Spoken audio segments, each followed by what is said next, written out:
What's up, friends? I am so excited about this episode. I have a friend. His name is Richard Brancatisano. He's that friend that you can call upon for the most profound advice on anything, and he makes you feel that everything's going to be okay, even if the world is ending. He's that friend to me. Now, he also happens to be an incredible actor and has been in some great films and an equally incredible musician. So we had so much to talk about. We went off on crazy tangents. He's a very old and dear friend of mine. He's been that one friend who's entertained and supported all my crazy endeavors. He also happens to be the Green Power Ranger, Mighty Morphins. Mystic Force. Anyway, this was a great episode. I can't wait to present it to you. Richard Brancatisano, enjoy.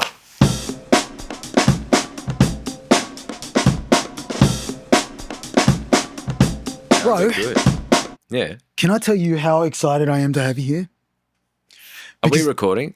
We're on. But we've been recording for the last 10 minutes. That's all the good stuff. That's all the good stuff. I keep it. And now it's going to fucking... But seriously, I've been really excited to have you on. Thanks, man. Even when I first started getting into the whole podcast thing, because you have been that guy that has helped me whenever I've had crazy podcast ideas in the past. Do you remember? This is probably like the fourth iteration of you coming on when I go, bro, I need someone to help me out and just come down and sit down and just chat to me for a bit while I, work out angles and stuff like that. And already I'm thinking this is my bad side.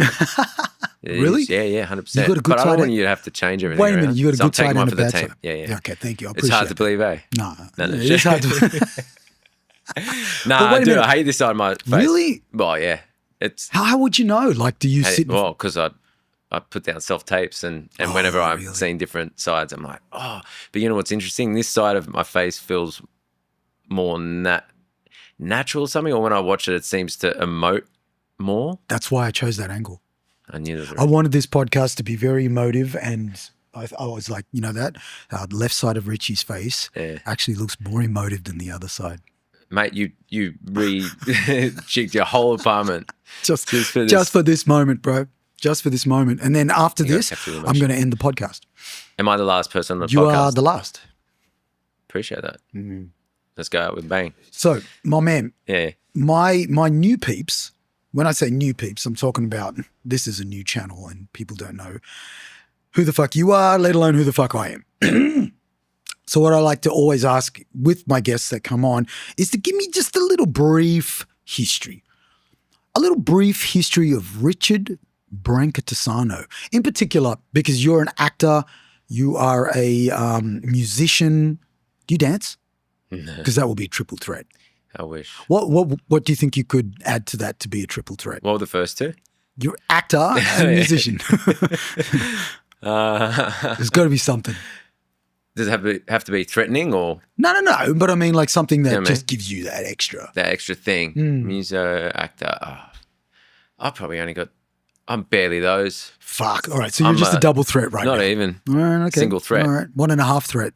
Yeah, I'd take half for that. Yeah. Okay. All right. Cool. Okay. Well, let me just ask you this. So acting and music. Yeah. Obviously, two very distinct paths to go down. Two paths that require, I think there's crossover between acting and music, definitely. Yeah. But where did you start? Did you start with music or did you start with acting? Started music. Yeah, for sure. Okay. Yeah. Cool. Yeah. And then when you got deeper into music, what kind of led you into acting? It was in high school. Basically, I was playing guitar, started playing guitar when I was about 10, I think. And then in high school, they were doing the plays and the musicals and whatever. And someone said, oh, do you want to play guitar in this one scene in this musical? And I was like, oh, yeah, I guess so. It was Hernando's Hideaway in the Pajama Game. Okay. It's just, do you know that musical? I don't know the music. You know what? I never was, but I have since gone and watched like The Book of Mormon, Wicked, and absolutely love it. Man. So if that's a play that you recommend, I'll definitely check it out.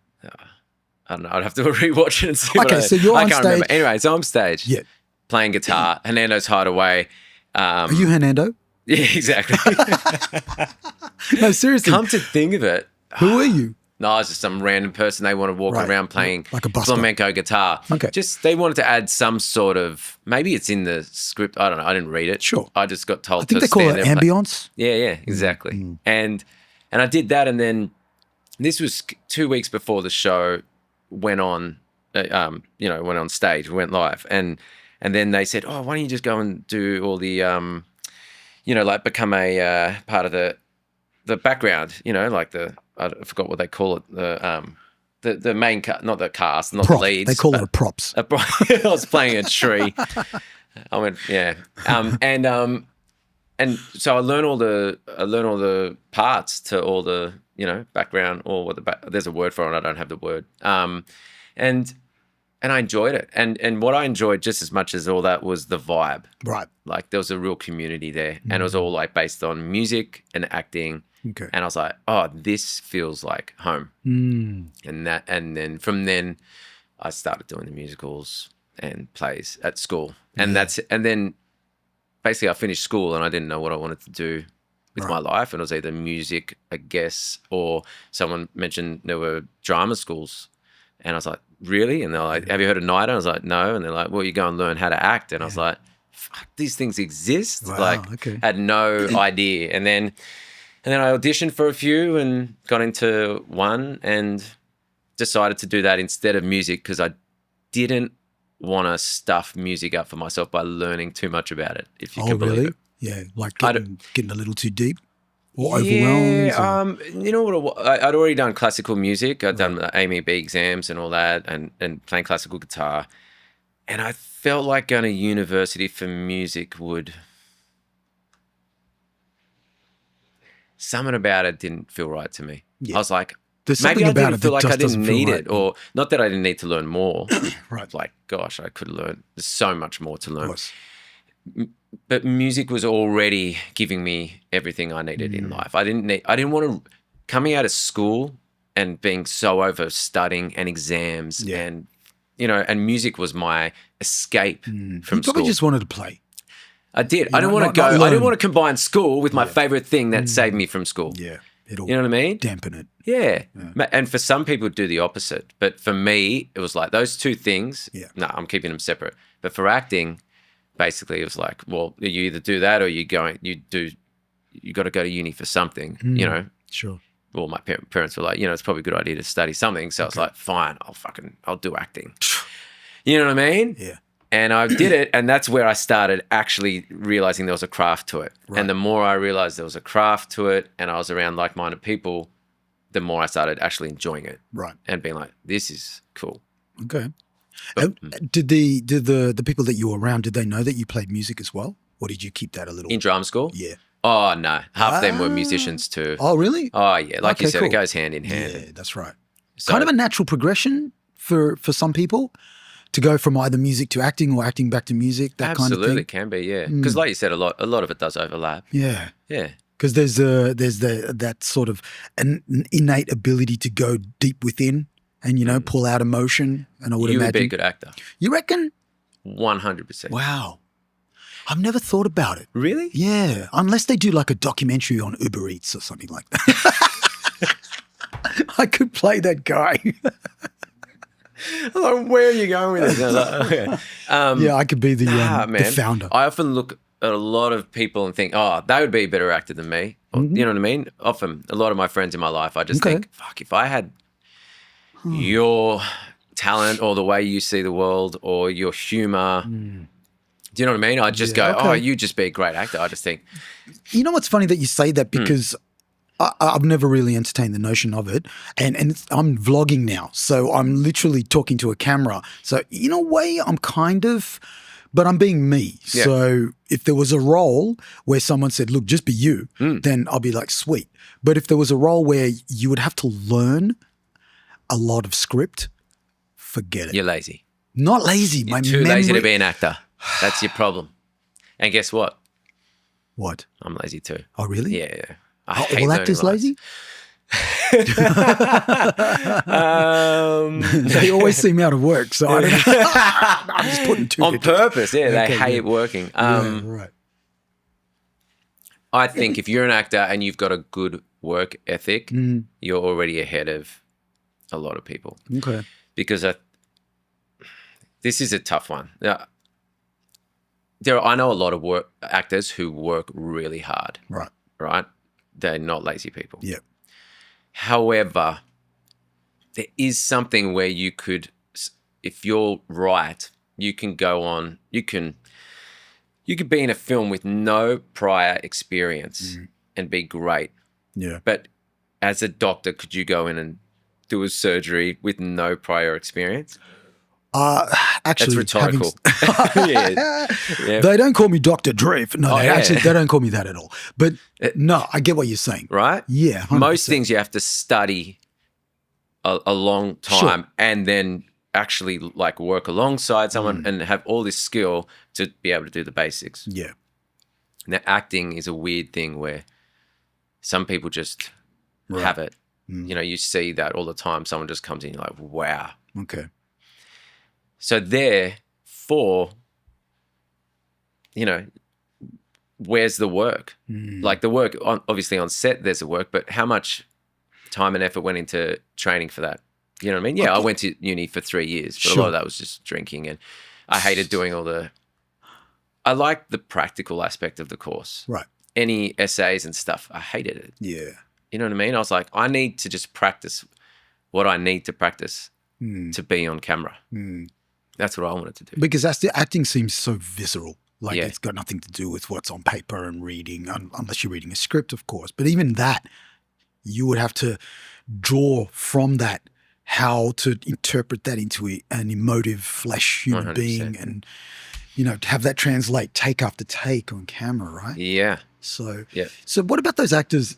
Pardon me. What about those actors who get really deep in their role, like they study the characters or study I don't know, maybe if there's a particular character that they're playing that has a particular, I want to say, what's the word I'm looking for?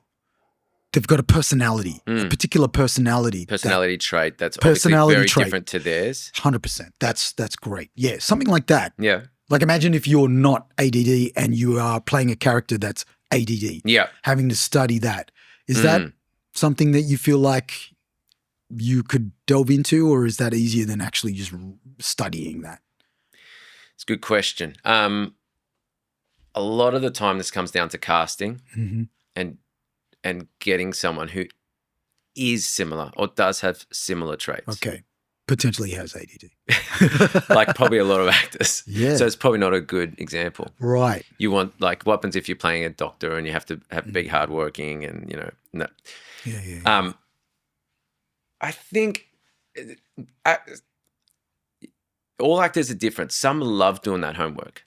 Some love looking at a character and playing someone different from them, doing the research.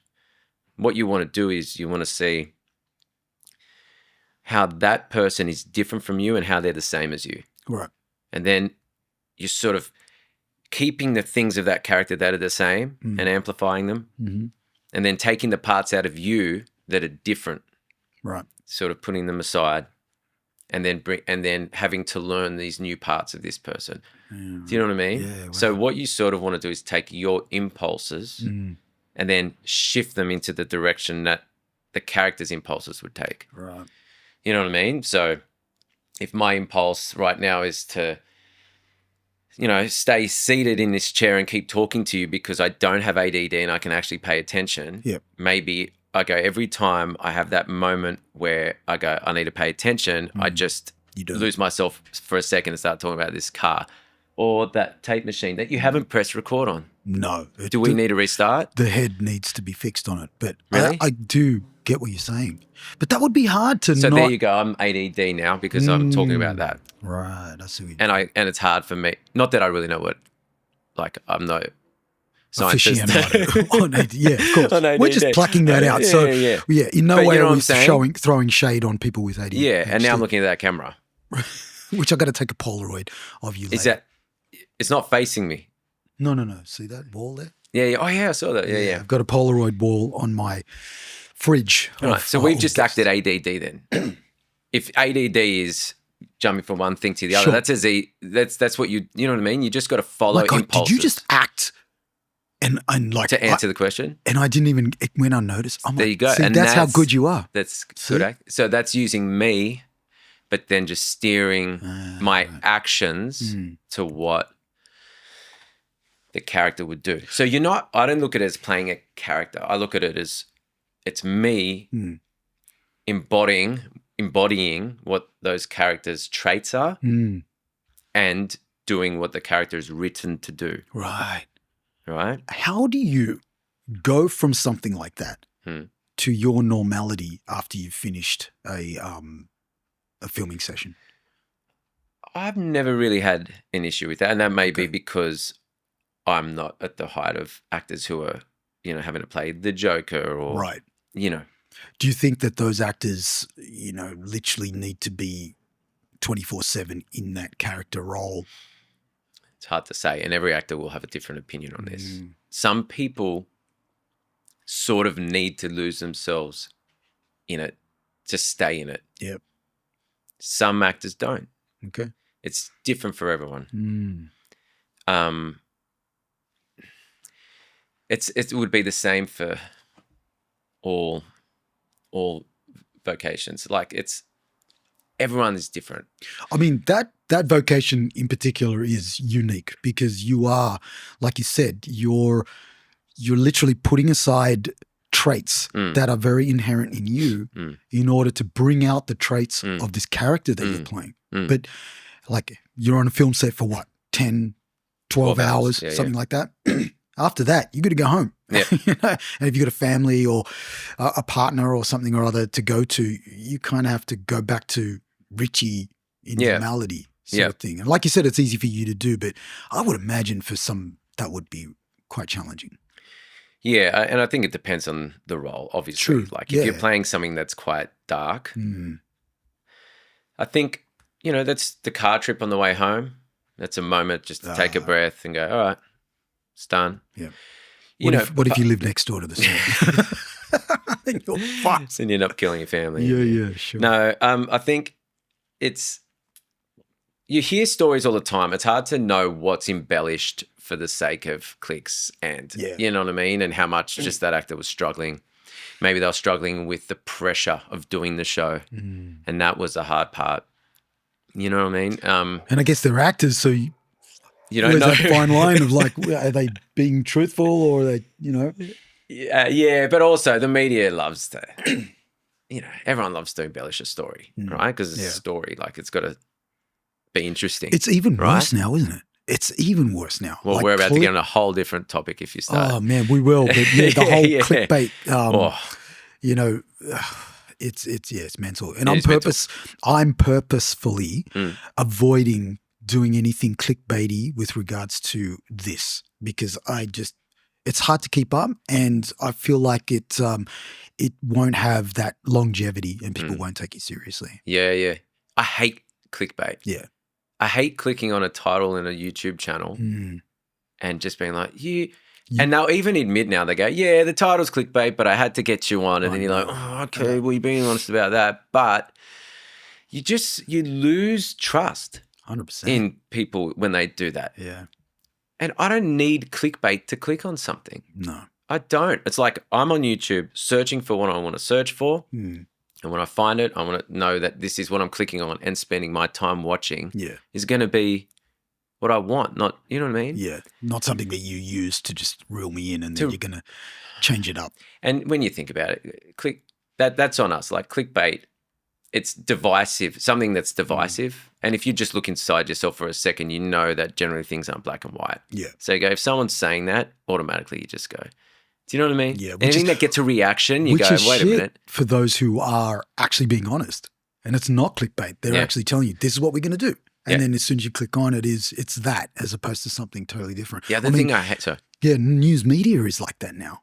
Oh, yeah. News media is crazy. You click on a title and it's like sensational to like maybe the first few paragraphs. But then when you read down, then there's the actual reality of it. I saw the other day someone sadly got hit by a car on a bike on the M4. Right.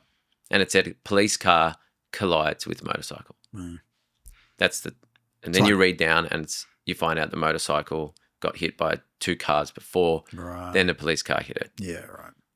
Right? Which is worse in a way. It's horrible. But it's like when you're reading this, your imagination goes, a police car's either like run into them or head on. Your imagination goes, what? Mine does. Yeah, I'm sure yours does too. Oh, yeah, for sure. And then when you read it in the details, you go, okay. And that's why they do that. They play into that. Yeah. And part of that really pisses me off. Yeah. If I'm being honest. I feel like I'm being... You're being duped. Yeah. 100%. And then that makes it really hard for you to believe anything. Yeah. Like you literally can't believe anything that's why put in I front of don't. you. You got to second guess it all. And that bleeds into everyday life. Yeah. You start like second guessing everything. Yeah. And then the last thing you want to do is start second guessing yourself, especially when you know a certain thing that you love or do, you know it.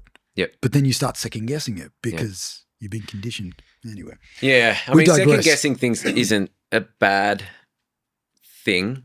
I mean, you want to think through things. Cautious. You want to be cautious. Yeah, you want to be. Yeah. And I think believing your first thought about something is probably a bad idea. Right. I think, you need to go through higher order thought of thinking this and then. What about gut instinct? Because gut instinct for me. I've had discussions about it. Yeah, gut instinct for me is that the true thought, but then I start to add head, heart on top of it to try to rationalize it, sometimes even fight it. Yeah. But then more often than not, it always goes back to. You find your gut instinct is generally. Yeah, it's generally not. Correct? What's correct? You know what I mean? Like sometimes my most incredible experiences in life have me going, I'm going to do the incorrect thing. Do you know what I mean? So I think maybe the gut for me is just it knows best, but it doesn't often get listened to. So for me, my gut instinct, I would probably say is your first instinct, right? Right. That's that thing that just jumps up in you, right? And then your head is when you think through things, and then your heart is sort of like using your best self to think through something. You know what I mean? Sure. Like having a reaction where you're peaceful in a state of acceptance. Yeah.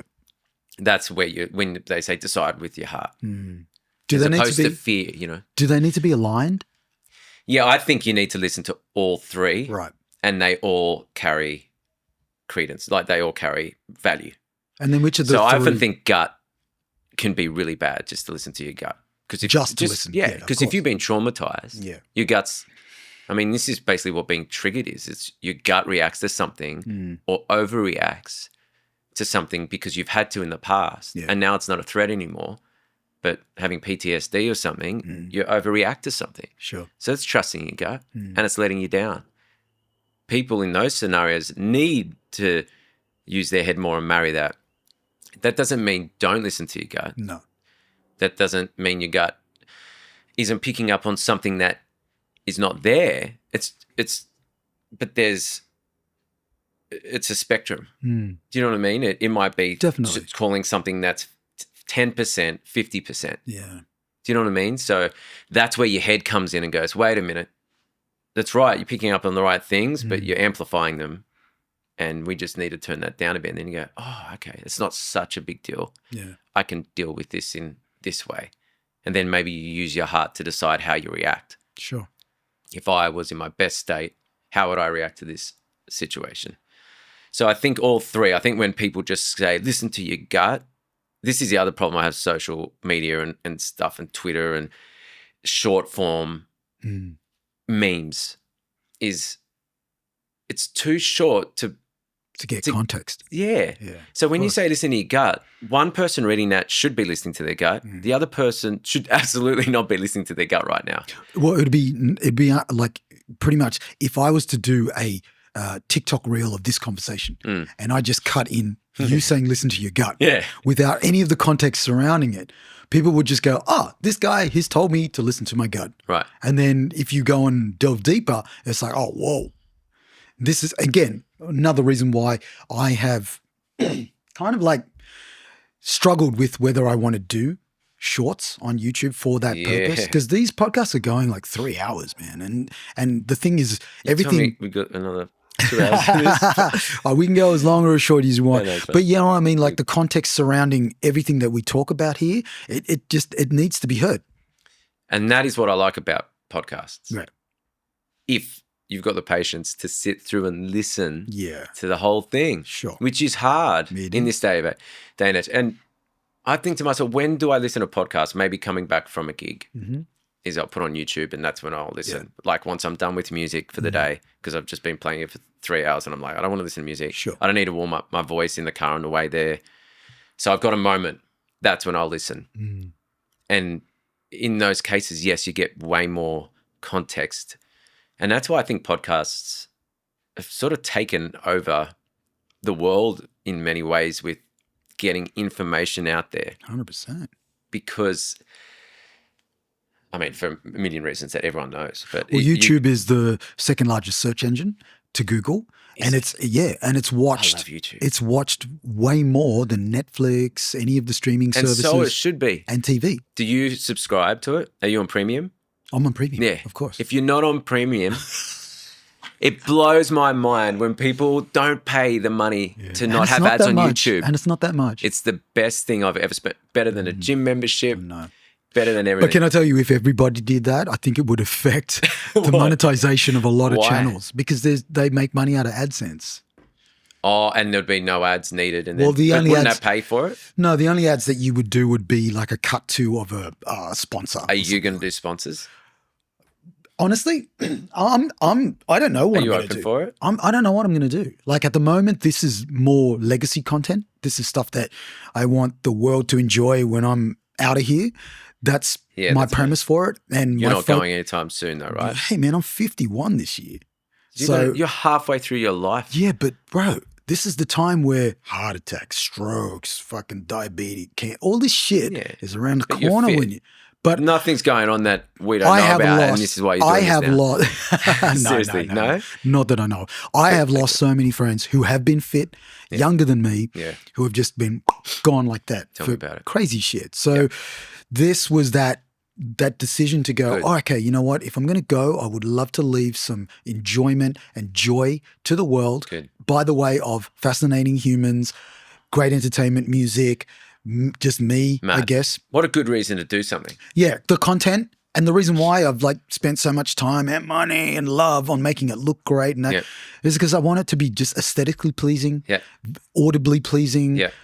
And it's just, you can sit down and it's like a hang. This is a hang. I want people to like put it on and just chill out and go, fuck, let's just hang out with these guys. Hey. Yeah, that's why I break the fourth wall because it's not Are we allowed about to do that? Fuck yeah, man. Right. The whole fly on the wall thing, like I get it. I totally get it. But in this regard, it's like, I know they're watching. I know you guys are watching. So I'm going to chat to you. You know what I mean? Every now and then. So Modern Family. I loved in Modern Family when the characters would break the fourth wall and look at the camera. Yeah. I love that. You like that? So I don't. Not in acting. Really? Yeah. Do you like Modern Family? From when I saw it, parts of it, I thought were brilliant. I think it adds to the character. Because it's a total stylistic choice in that type of comedy. Yeah. It's the it office thing. But sometimes it bugged me that when they do the things. I don't know why. Is it in a serious role that would bug you, or what? If it's comedic, then it's kind of like accepted. No, it's more. I don't think I've ever seen it done in serious roles. Have you ever seen the fourth wall broken in a serious role? Isn't it interesting that's not? It's more in comedies, right? Yeah, I guess I can't really pinpoint a show where that's happened. Maybe we need to make a drama. I'm sure somebody has tried it. If you guys know, put it in the comments and let me know. Let us know because I'd love to check that out. Yeah, man. I have a question. What? Can I drink my? Yeah. Go for it. Go for it. How do you get prepared for a role emotionally before you dive deep, before you lose yourself in the whole process? Well, I probably don't lose myself in the process. Okay. And I would say for me, the challenge is losing myself more in the process, working harder, going deeper in it. Okay. That's, you know what I mean? Yeah. With music, I don't have an issue with that. Sure. That is, I will lose myself. I don't start a project because I know once I start it, I'm gone for the day. Right. Or the week, mixing it 1,000 times. Literally. 1,000 times 1,000. Richie's one of those guys. Like I love that you do this. I love it, and I'm like, What? fuck. It's a, you love to overanalyze. Do I? Yes. No. Do I? No. You're doing it now. Do I? You're doing it now. I am doing it now. You know what? Some of your work is just brilliant, yet you will second guess some of it as well too, unnecessarily. But can I tell you, I do the same. Yeah. I do the same, and people have told me that. So I get when we get a little too insular into that perfectionist mindset. Yeah. It is hard to break it because, for some strange reason you feel like, it can be better. It can. Yeah. And I think also it comes from being at the stage where you haven't yet, well, I'm going to speak personally here. Sure. But I'll use this example, right? Mm-hmm. Just say you get me to come in and play a guitar solo. If it's a solo that I can do and it's a song I'm vibing with, whatever, I'll be able to put it down a solo for that. Mm-hmm. And yeah, it'll take some takes. Maybe I might have a block and it might be shit, but I know I can probably get it done 95% of the time. And by the end of it, I'll be like, I'm happy with that. Yeah. All right. Yeah, we'll perfect it and make sure it's good enough. But my skill level at this point is going to mean that we get a takedown. Mm.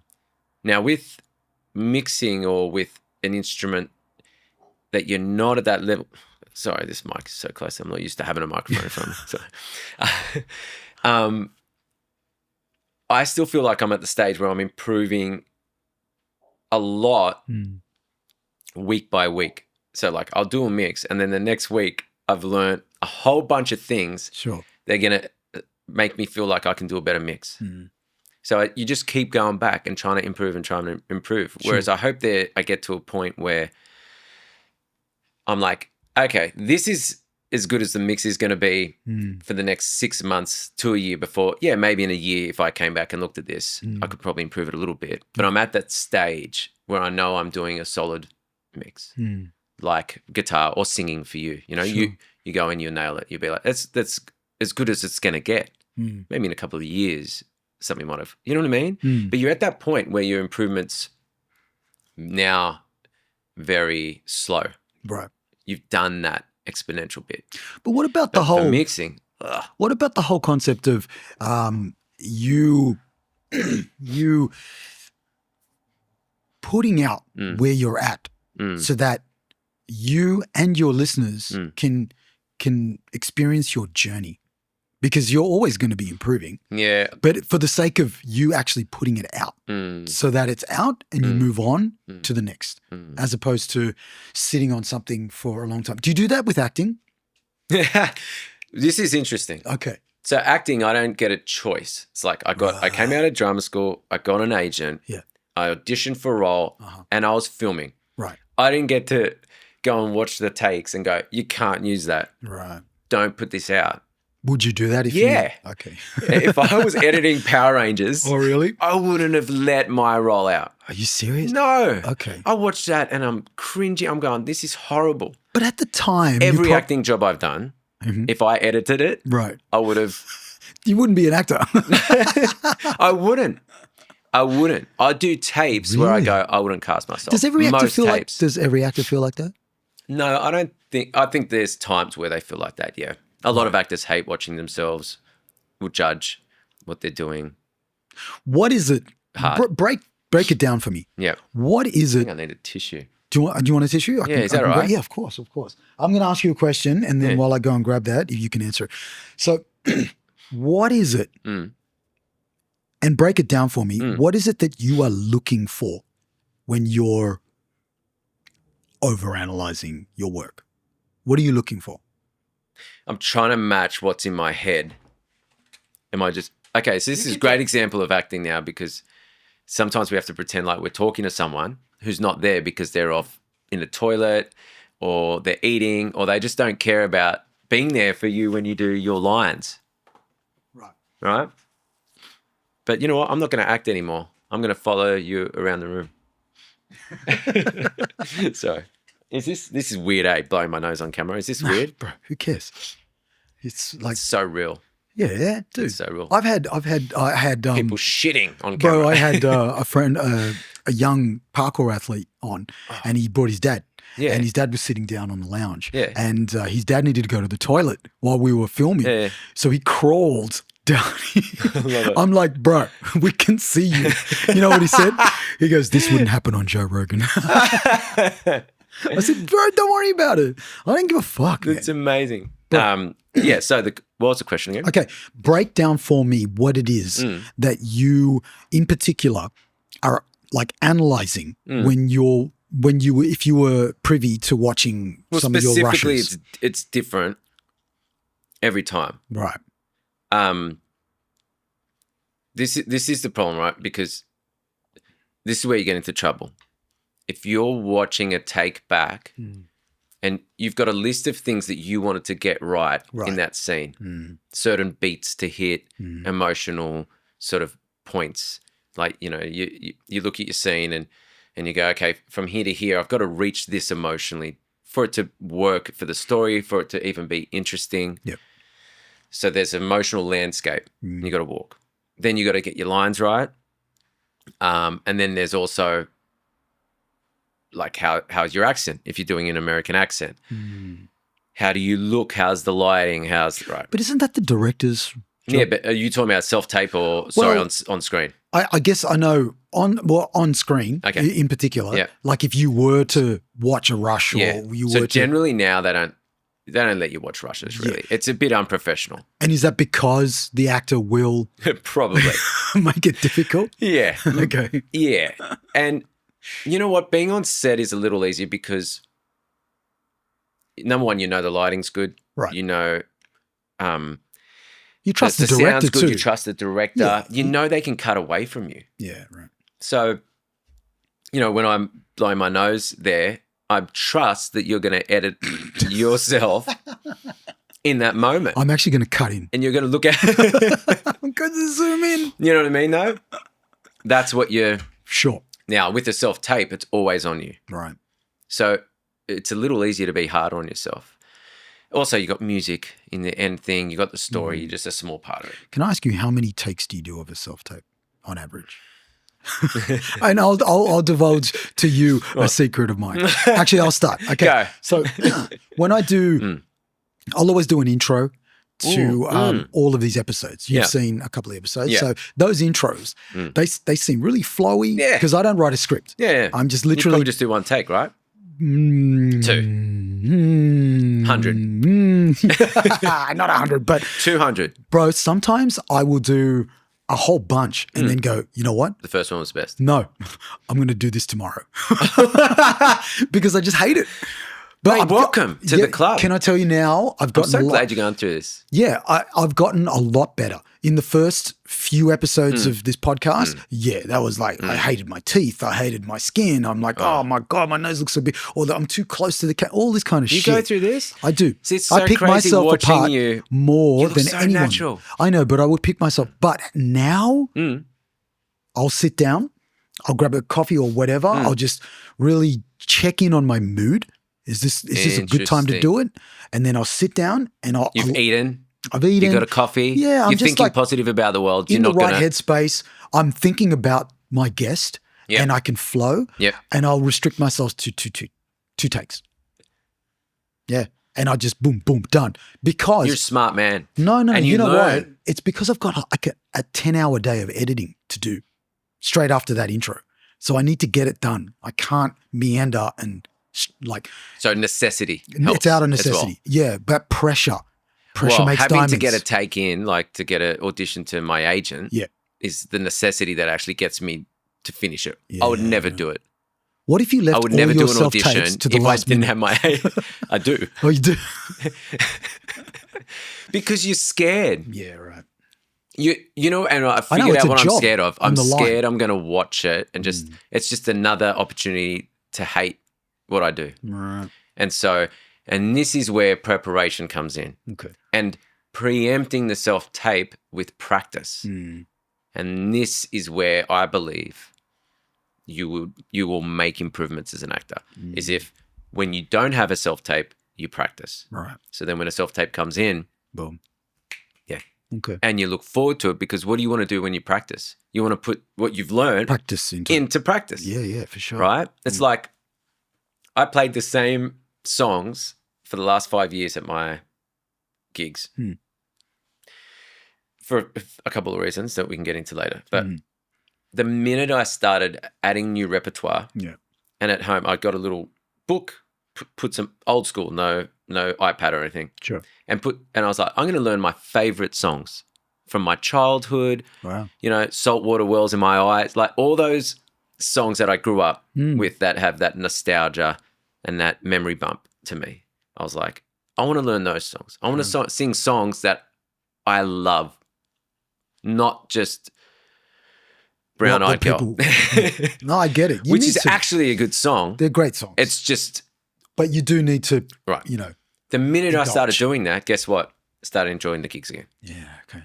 So it's like you put effort in, you enjoy more out of it. It's a weird thing to be human, right? It's like... Fucking oath. The more you put in, the more you get out. Yeah. That seems to be the opposite of how a battery works. Or do you know what I mean? Like, you know, it's like exercise. It's like, how do you get more energy by expending more energy? How 100%. does that work? Yeah. Well, it does. Because your body and your brain is going to reset, but it has now a new skill set. It's got now new retention for you to build upon. You're evolving, I guess. It's phenomenal. Yeah. And I always have to remember that. The more I lean into something, the better it's going to respond to me. Okay. So when you do self-tapes, which of the roles do you find easier to just smash out? Comedy? Aussie accents. Okay, of course. Drama generally, although I've been finding comedy a little easier by trying to work out what's the part. I've never thought of myself as funny at all, and I don't think I am. Comedy is hard, bro. It's so well. It's the hardest. It is. I mean, you're a funny guy though. You're funny. I got a lot of funny friends. Yeah, I'm kind of funny and funny looking, so that kind of adds to it. You're not funny looking. But what I'm saying is that like we'll talk about my little short stint in comedy as well too, because I've got some perspective to share. Yeah. But having said that, comedy is tough, man. Oh, mate, it's brutal. So you got comedy, drama, and what's the other one? American accents, British accents. Yeah. I mean, accents are hard because it's a filter that you have to filter everything through. And part of the fun of acting and what makes acting fun to watch is how off the cuff it is and how quick and those reaction times. Right. If you need to put that through a filter, I mean, even just if you're acting within an American accent and you just want to add a word in or a even that, if it goes back to your Australian accent, right, it's obviously going to be heard. Yeah, right. And you're not used to those in-between moments. Sure. You've practiced the script in American, but where's the room to stretch and change some ad-lib a little bit. So you've got to get those nuances down. Yeah, so that's hard. Whereas with Australian, I don't have to think. All I need to do is feel, is know the words, and I can with Australian, I can just read the script a couple of times, and it's just in. With American, I have to practice it more because I've got it's a muscular thing. So I have to feel the words in my mouth, constantly practice it. So then my accent's okay, right? When you go to an American accent, what accent is your go-to? They call it General American. General American. Yeah. It's a funny thing, yeah. And a lot of people in America put that accent on from all over America, actors. Okay. So they lose their accent. When you're over there, they're like, I had to lose my accent when I came to Hollywood. And I'm like, okay. That's why they think we're losing our accent. I'm like, no, we're putting on your accent. Right. We both have accents. Americans would think soften? they don't have an accent. Yeah. Is that to kind of like soften where they're from? Like if they're a Texan or Probably if they're from Brooklyn? Yeah. I think now though, people are liking the difference. You know, with the world opening up, the internet, everyone coming in, Aussies in this, British in that. It adds to the personality. Yeah, it does, and I think that's way better. Yeah. Instead of everyone just becoming It's the more same. authentic. Way more, and you're getting the best out of the actor, I 100%. believe, generally. Yeah. Because you are getting those small, specific things that an actor will do in their own accent, which is what you want to see in an actor. Exactly. It's not just some vanilla. Well, this is why, like now, any program you watch, there'll be a mix of British and American actors. Yeah. You know, and they're talking in maybe a time where neither were in that country or in that space. Or it might be a sci-fi film, if you know what I mean. And they just, I love that.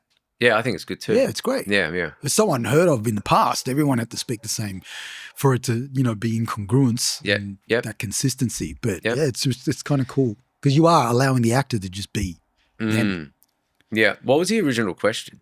The original question was, what ice cream do you prefer when you look at a Napolitan where it's like chocolate, vanilla and strawberry? And your answer will determine how racist you are. Strawberry. Oh, wow. You're that. Yeah. You're that What's guy. that mean? I don't know. What does that mean? Maybe you're gay? Great. Interesting.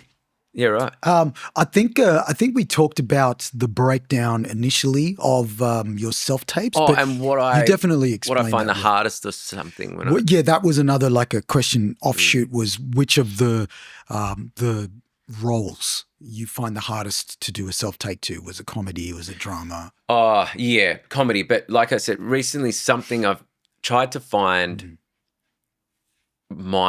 something that I do that is more comedic. Does that make sense? Sure. Like instead of copying what I think's funny, just going, it's weird. I'm trying to find a path to what it does, and it doesn't have to be ha funny. Is what I've worked out. It can just be like awkward or weird or annoying. Like I'm a punish in real life in many ways, right?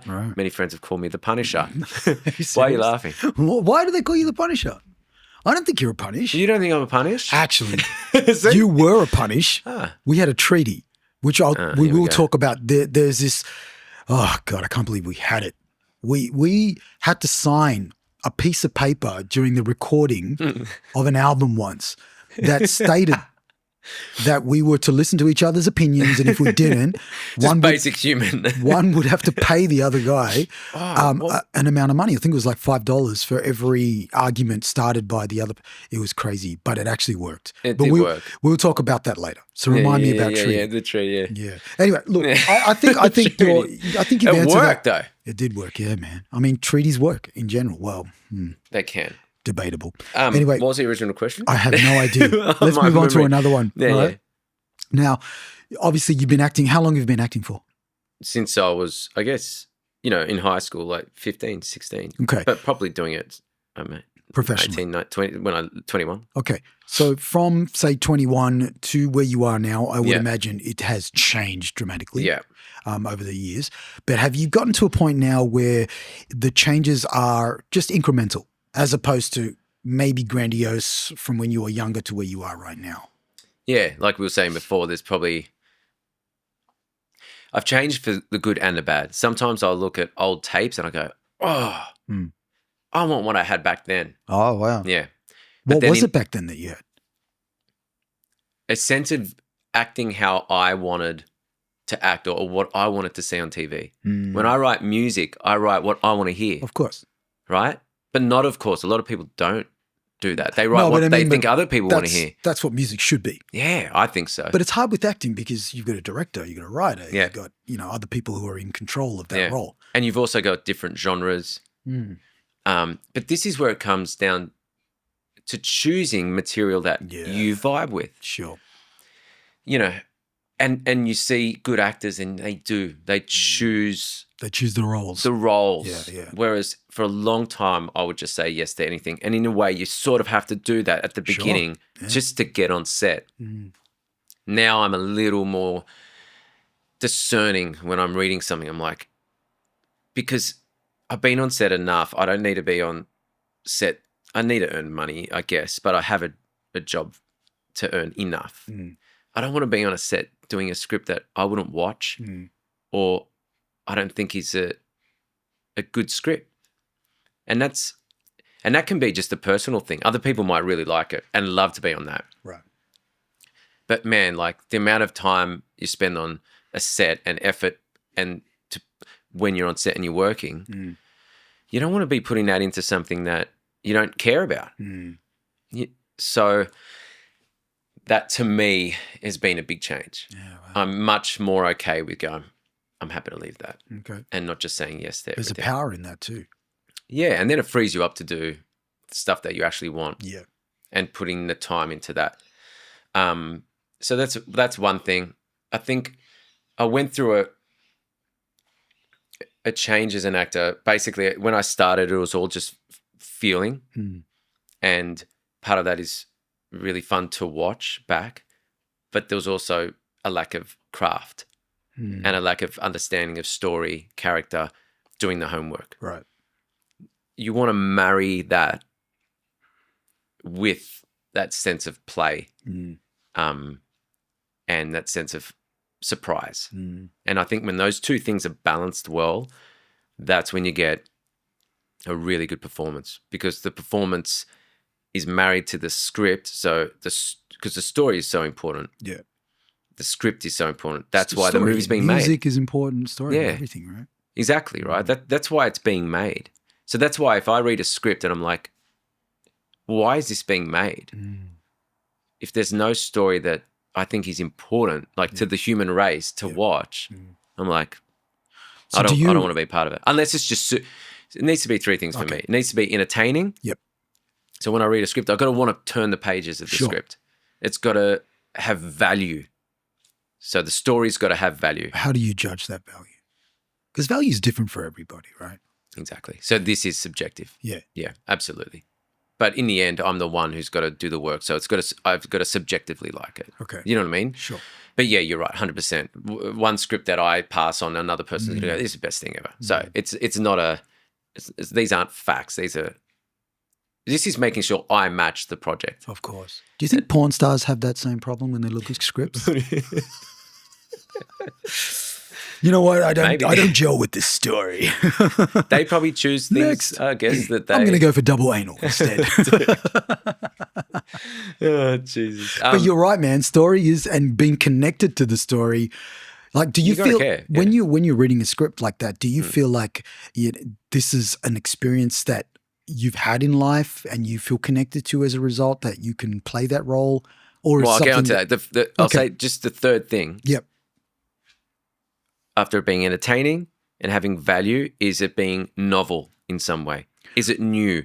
Is it fresh? Is this a new way of telling it, right? Now, to me, it needs to have at least two of those things. If it's got all three, then I go, this script could be something really special. Okay.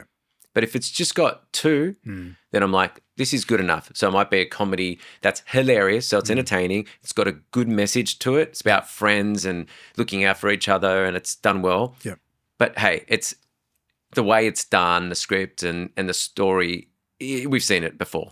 But it'll still be on Netflix. I'll still watch it. I'll still get something from it. Great. Of course. But if it's those two things, plus it's done in a whole new way, think about, that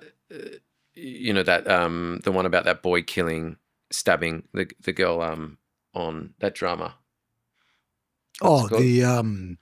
The British drama. Yeah. Yes. So that was a good example of something that had that freshness to it because of using one camera. Yeah.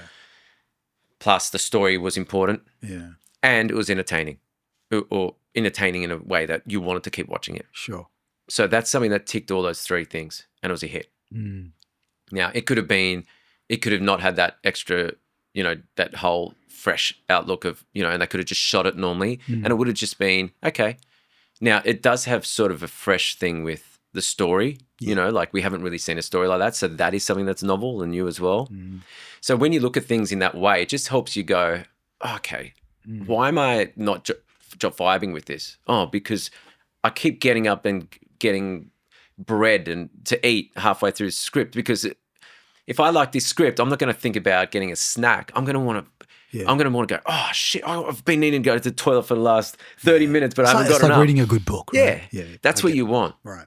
And if you get that, then you go, okay, other people will. How often do those roles come across your table?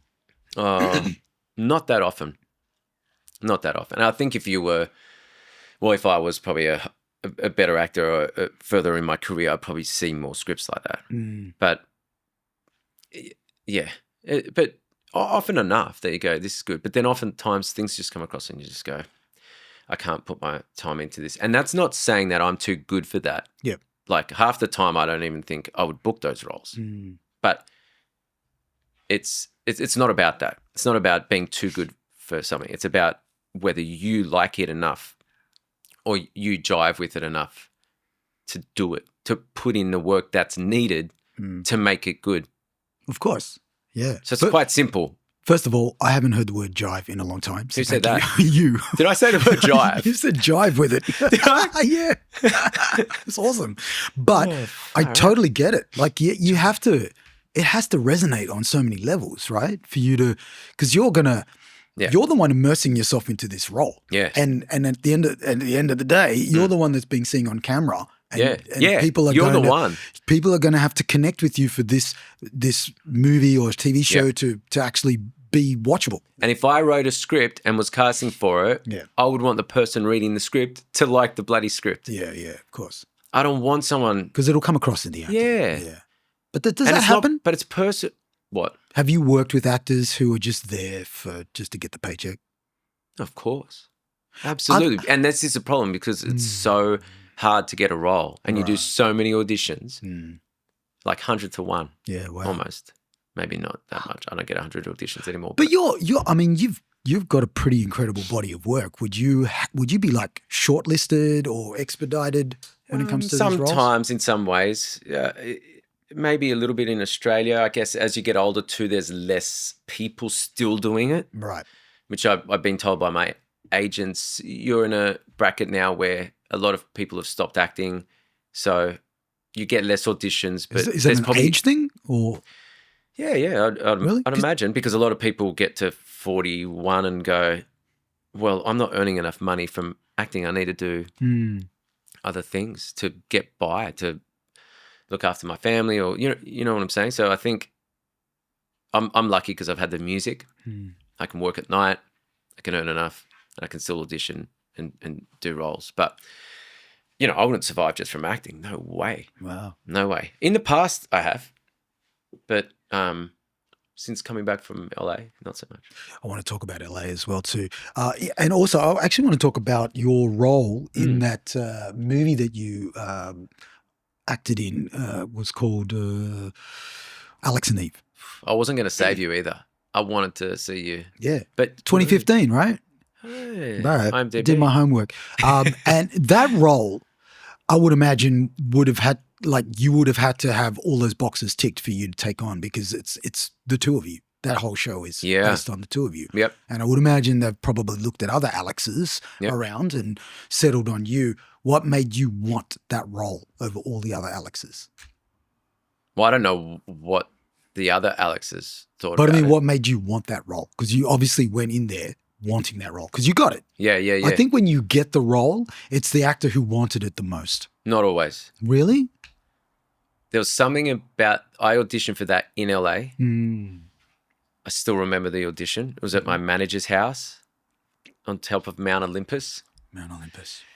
And was he a Greek god? Yeah. Zeus. Which is interesting. There you go. Greek. And I played a Greek person. Maybe the Greek gods were aligned. I never thought about that. That's why I'm here, man. Wow. And is that the end? Is that? No, that was meant to be a smoke bomb. It was meant to be a smoke bomb, and then the smoke dissipates and I disappear. But it didn't work. I'll do it in post. AI, mate, just AI. That's another conversation. AI, fuck. Anyway, so you're at your manager's, but you're in Zeus's apartment. I'm Zeus's apartment. The thing about that is, I think the character was close enough to me, right? In terms of like things lined up. And then I didn't overthink it. It was Aussie. I was working over there on a show. So my gears were greased. Is that the saying? I was working. I didn't overthink it. I wasn't, if I don't get this role, if you want something too much, you can like you said, overanalyze it and fuck it. Fair enough. Yeah. So it was just a matter of, it's another audition. This would be fun to go back to Australia for. I liked the script. It was solid. It was good. It was solid. It was great, man. It was really good. So after you were great in it. Thank you. It was one of those things where I was like, and it had a good meaning to it. You know, like it was written. It had a good message. Yeah. And I just thought, okay, so yeah, it wasn't about wanting it. It was about like, this would be fun. This would be good if I get it. Yeah. In acting, it's hard to want something because if you want every role really bad and then you don't get it, it's like you just get destroyed. So part of you has to go, this is mad, but it's not my baby. It's not my project. Sure. I don't get a say at all. And you just have to be okay with enjoying the taping of it and going, this is great. I'm putting myself out there and then moving on. Did it tick the 3 boxes that you require? The novel, the entertaining? It was entertaining. It had a good story. And it was sort of novel in a way. Yeah. In terms of rom-coms, no. Like it wasn't breaking the mold, but it had enough of that in there. Yeah. So I looked at. I don't know if I had that trio to back then in my brain, but yeah, I definitely read it and was like, yeah, this is good, and it was fun, and I just put it down. I think I did like 1 or 2 takes. Okay. And I was just like, that felt right. So let's go back further. Yep. To Richie was the green Power Ranger in the Mighty Morphin Power Rangers. And if you don't know, you need to go back and watch that. Watch them grow! Remember that was the witch? Is that what she said in That was good. Yeah, man. I loved the Power Rangers. But I didn't know you then. I actually don't know if I was young enough to watch your series. I think I watched the earlier Mighty Morphins.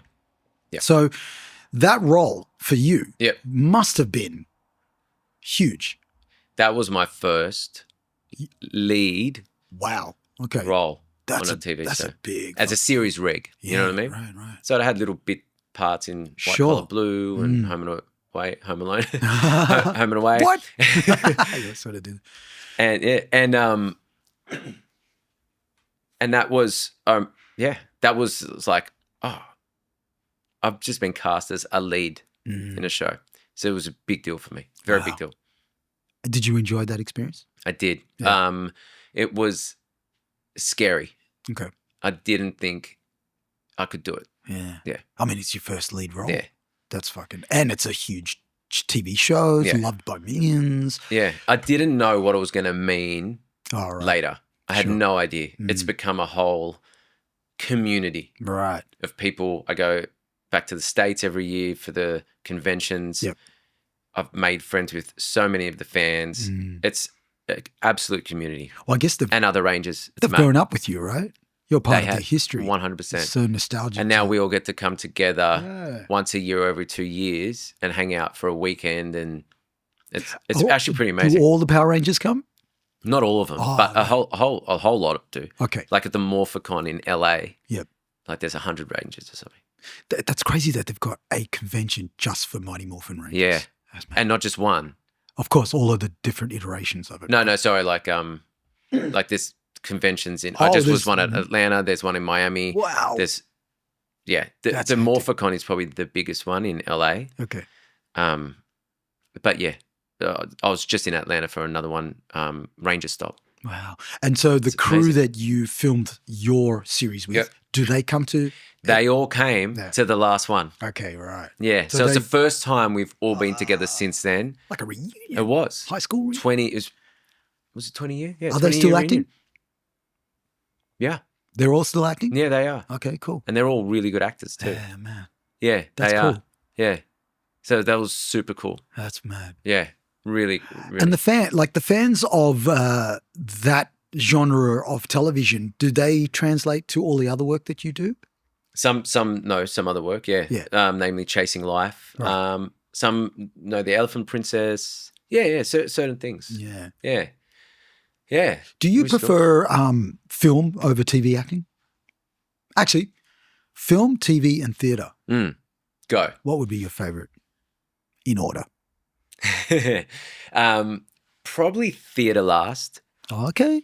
I didn't mind doing it, but I have mad anxiety over learning that much. Yep. And then I still have dreams about going on stage and just blanking.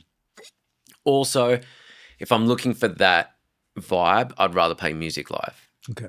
That gives me the same thing. Sure. And I'm much more at ease with music. It's more in your wheelhouse, so to speak. Although I did enjoy doing theatre and it was fun. And I wonder if theatre's going to make a bit of a comeback now with things getting so hectically digital and AI. If people are going to want to be like, oh, theatre's amazing. It's this new thing where actors act in front of you. Like, look at Hamilton. Like, theatre just gets sold out. They do long runs of it. That's true. So, yeah, it's definitely here to stay. I haven't done that many films. I've done more TV than films. So you've done what, like Bait, Little Lies? Oh, what's that one? That's the Hamish Alexander, was it? Or that's a music video. Oh, it was a music video? All right. Yeah, okay. yeah. What about Cupid? Was that a film? That was a short film. Yeah, okay, cool. Yeah. That was a short film. The only main film I've done, well, I hope I'm not forgetting something. Alex and Eve is a and feature Eve. film. Yeah.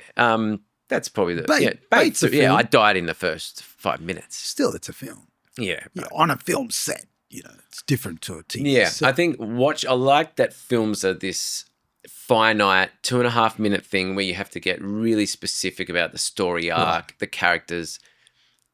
To me, it can just be a little more, right? Whereas you can get lost in a TV series. Right. Like sometimes the first 2 episodes are amazing and then it just turns into a soap opera, or like a glorified soap.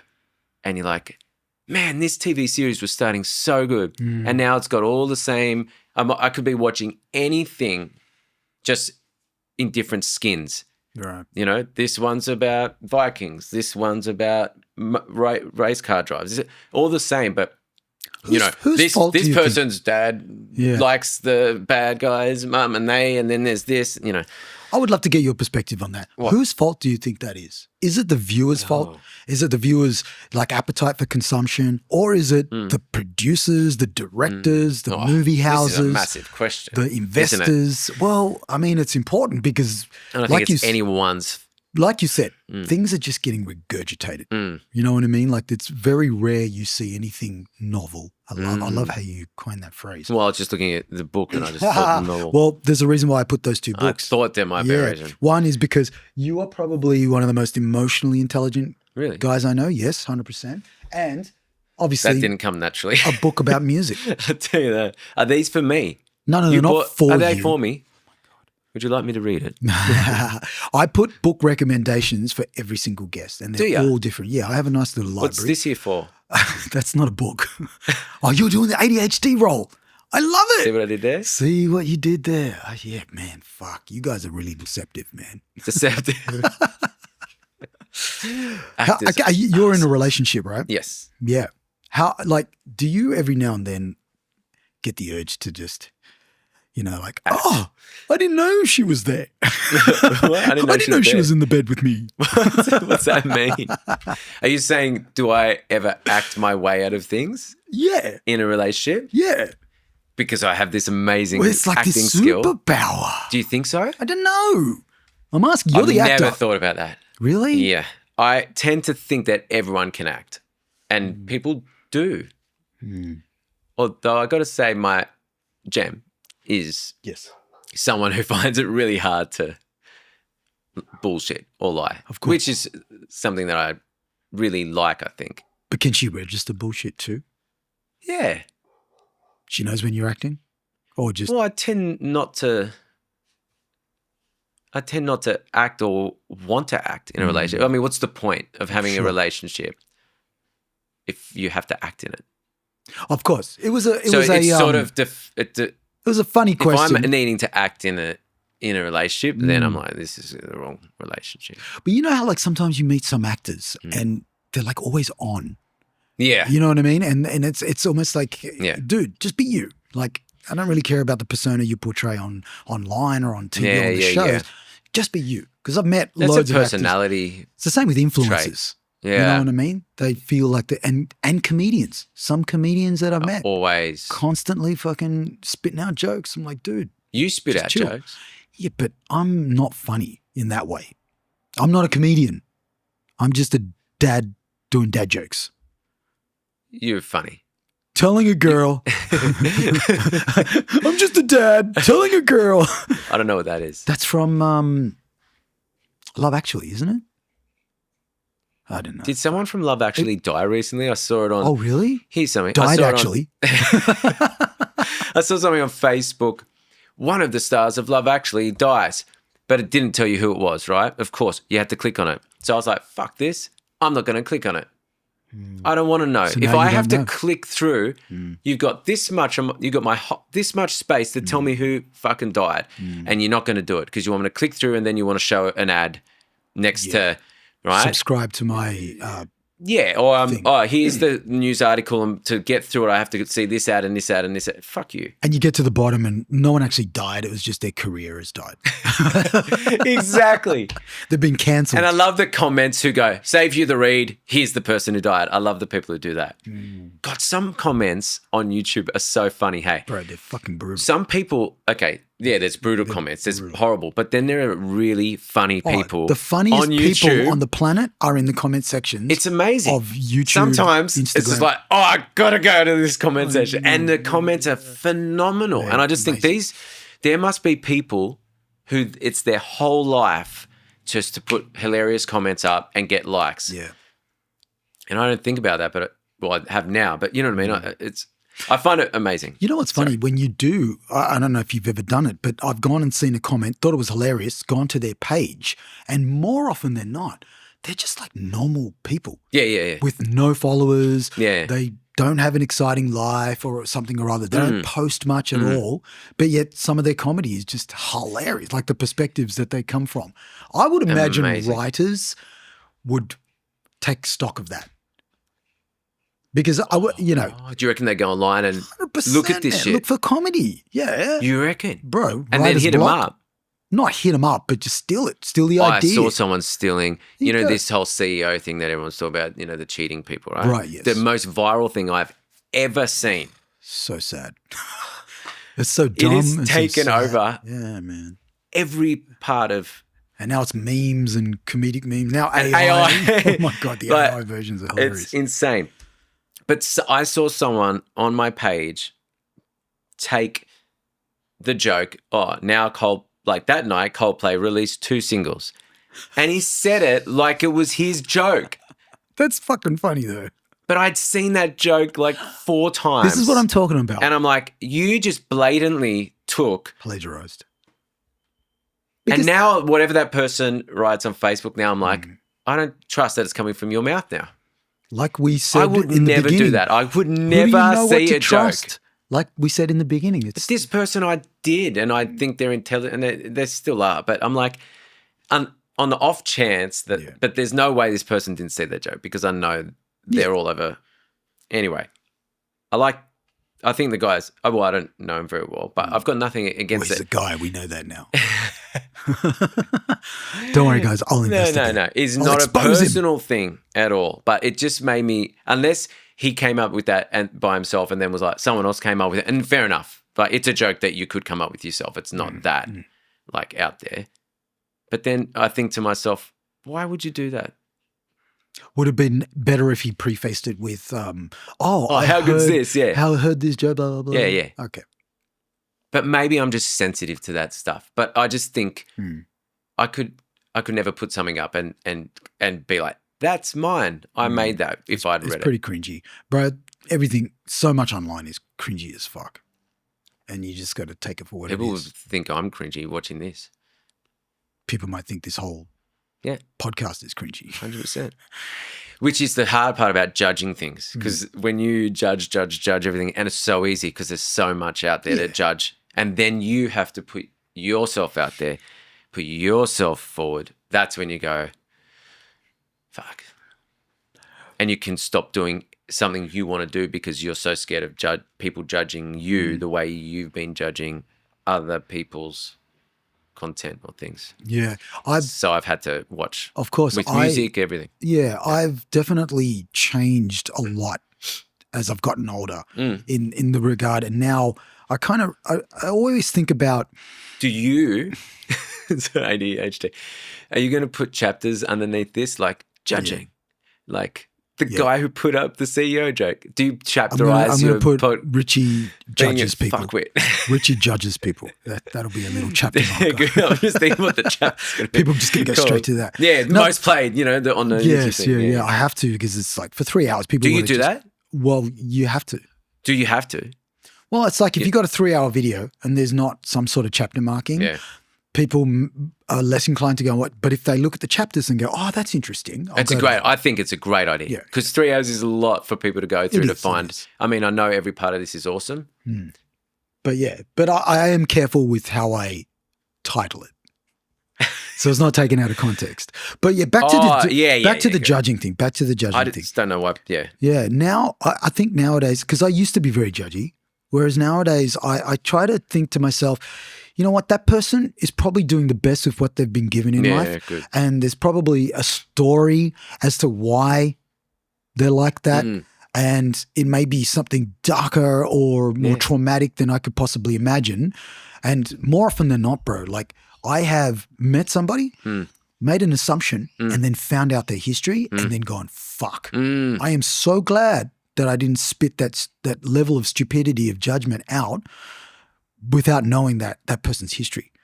So even for myself now, I do this knowing that people are going to judge the fuck out of it. They don't know what you went through. And I don't give a fuck. Do you know what I mean? Well, you have to be like that. I feel like as I've gotten older into my 50s, I give like literally less of a fuck than I've ever given in my life. And I'm so happy to talk about my insecurities, my imperfections. Yep. I will tear myself down before anyone else does. So whatever it's a great way to say, it just, and that has come with age. I have to say it's come with age, because when I was younger, I was not like that. Oh, same. I was so I gave insecure. a lot of fucks. Yeah. Too many fucks. Way too many. I just had a thought. A lot of it is you might not be the audience. No. It's as simple as that. I don't even know who's going to watch this shit. And this is the thing, is that with so much content, you're constantly seeing things that aren't meant for you. Yeah. And then you judge it because it's like, someone put this in front of my face. This is fucking shit. But you're like, that wasn't made. I remember watching. It's the algorithm. It's pretty good at putting stuff in front of you that you want to watch, but oftentimes it's not. Like, so many takes on Twitter are just so basic. Yeah. Like, it blows my mind what people think is smart, or, oh, that's such a cool take. And it's like, guys, but maybe that's not meant for me. Maybe that's a take meant for. Do you think the algorithm will spit that out to you to get a reaction? Or just, that's the other thing. You know what I mean? Like, or give you other perspectives to kind of how many take you times down another you see rabbit something hole? on, especially on Facey, that are like, oh, this, and you're like, you're just baiting all these people in the comments to have an argument. Yeah. And then I get baited into reading it, and then halfway through the comments, I'm like, what am I doing? That's the point of the post. Really? They you do that? knew that this was I don't touch it. I good. don't touch it. I go to Facebook Marketplace and that's it. Okay, so for instance, I watched a Disney movie a couple of years back with my niece, and normally I would go. Sometimes, like if a big something is remade as an actor or something, I like to go and watch it. Like Snow White. Like Snow White, I haven't seen it, but for instance, when that comes out, I'll probably watch that on TV. Okay. To see what it's like. It's out. No, on TV. You have to pay for it, on though. the streaming services. No, Disney. It's free. I don't have Disney. Oh, you don't have Disney? Can I take yours? Yeah. So that's the only one I don't have, actually. Disney, unfortunately. Is it good? It's good. Yeah, I mean, I got it for the Star Wars stuff. Okay. Originally. Yeah, sick. And there's a show called The Bear, which is great. Oh, yeah. Seen that. Yeah, there are some good shows on it. Okay. I don't watch a lot of shows. No? I mean, I live on YouTube pretty much. Same. Just learning. I love That's mad. any time I have, if I can like gain some knowledge and apply that to something that I'm doing the next day, then that's kind of my jam. Well, apply this. So I went and watched, I can't remember what it was, with Grace. And watched it through her eyes Right. for the first time. Oh, you didn't watch it actually with like the grace of the term? No, Grace is a person. Grace, yeah. All right. Oh, yeah, I didn't tell you that. What's the movie Her name's Grace. Interesting thing. And to we're say. sitting there watching it. And because, you know, when you play someone a song and they're next to you, how you listen to it differently? You listen to it through their ears almost, and you realize all these things that you didn't pick up before. Okay. It's the same thing. I was watching this, I can't remember what it was. It's something like, was it Beauty and the Beast or something? Obviously not memorable. No. But I remember thinking, this is way scarier than I would normally, because I was watching it through her eyes, and maybe she was 10 at the time. I just thought, oh, that's actually pretty hectic for a 10-year-old. Right. Or that's pretty scary. Or that's quite an adult theme for them to understand or conceptualize. And I had a much bigger respect for the production watching it with her there than if I just went by myself or with a friend just because we were interested in watching, you know, this show that you wouldn't. What I'm trying to say is I'm not the audience for Snow White.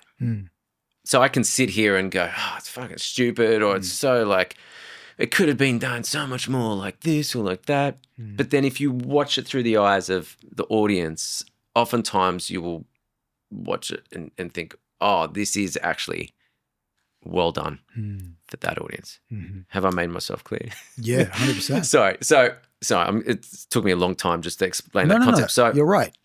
now I need to check myself when something comes across. I go, am I the intended audience? And even if they don't have an audience, they're trying to find you. It's like with my music, I don't expect anyone to like it. I expect maybe like 1 out of maybe 100 people to go, this is okay. So most people are going to hear it, are going to judge it or go, oh, that's weird. You know what I mean? Yeah. And I'm okay with that. So I have to turn that around. I love going for walks in the morning now, and I listen to the top 40 or what's new Music Friday and stuff. And I heard Sam Barber, and I was like, whoa, this is like so full on. I'm like, I don't like the way these vowels and all that. And I was judging, just judge. Wow. And I was like, what's this guy look like? Like, who is this guy? Like, do some, like, instead of just hating on it. And then all I did was look up, and I looked at him like, oh, he looks like a nice guy. And then I just judged him so much less. I just thought, okay. Yeah. Oh, maybe he had, I was just, you know what I mean? Like, my just judgment went from 100 to like 50. And I was like, that's just how he sings. And then if I watched an interview with him, I'd probably be like, I humanize him. And then all of a sudden I'm like, this is what most you of can us sing like that. This is what most of us don't do. Yeah. Is we don't delve into the research. We just react and then base all of our assumptions on that reaction. Yeah. Yeah, That exactly. initial reaction. You know? And and the stuff I'm reacting on is just, But it's okay to dislike something straight away and just go, that's not for me. And like Grace, Grace probably watched that movie from a totally different perspective to you and like would look at scenes that you might think this is too much for kids, and they're looking at it through innocent eyes. Yeah. You know what I mean? Like 100%. They don't have the toxicity that, you know, we generate through time and becoming an adult. Yeah. Our brain gets, you know, that's that whole 100%. Concept of, you know, trying to find your inner child and being childlike. Yeah. Finding the beauty in the most mundane. But then that's scary, right? Because you build up all this knowledge from living for 50 fucking years. I actually 51? find it 51 this year. 51. I actually find it invigorating. What? Just like going out and just being in awe of the greenery, for example. Oh, yeah. You know, just But the really- greenery can't hurt you. It's easy to be in Sure. awe of things that don't challenge you. Okay. We judge things that challenge us. Of course. Right? Okay, for example, when I train in mixed martial arts, all right, I'm put in very uncomfortable situations that could potentially really hurt me, but I see the beauty in it. Yeah. I can, for example, when I get hit, But oftentimes physical harm is easier to take than ego harm or mental harm. oh, okay. So with ego, I have definitely learned better ways to maintain and to check whether something was said or done and whether it's affecting my ego as opposed to, oh, this actually has a pretty profound effect on me. Or wait a minute, it's just my ego. My ego's been affected. That's not who I am. Yeah. That's a part of me. That's good skill. It's a hard skill. It's a hard thing because it's Yeah. hard to take things not personally when you feel so connected to it. It's like your music. Mm. You know, when people hear your music Yeah. and they've got an opinion of it, it's hard to hear because you know how much hard work and where it's come from, the experiences. Yeah. There's so many variables that person's initial reaction like just has nothing to do with what that song is about. Yeah. So when you do, like when you're writing music, for example, do you write it from a place where this is the message and the story that feels really connected to me right now? I have zero interest on whether it has the same connection to my listeners. 100%. I'm writing music for me. I've never taken into consideration. And that's not like an arrogant thing or because like, or that I don't care about the listeners at all. It's because that's the only reason that would get me to finish a song. Like if I'm writing for other people, like, how do I put this? When I'm playing chords, I'm playing them to soothe myself. Like there's a reason I'm doing it. It's cathartic. Yeah. Yeah. And then when I'm playing a melody, I'm trying to find the coolest way through that environment, the chords. And then oftentimes the lyrics are the part that I have the most resistance with, but that's also where I learn the most about myself. Right.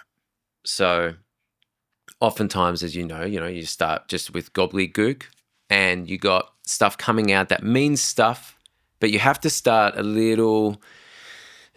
Is that the title of your latest single, by the way? Gobbledygook. Gobbledygook by Richie Brancatisano.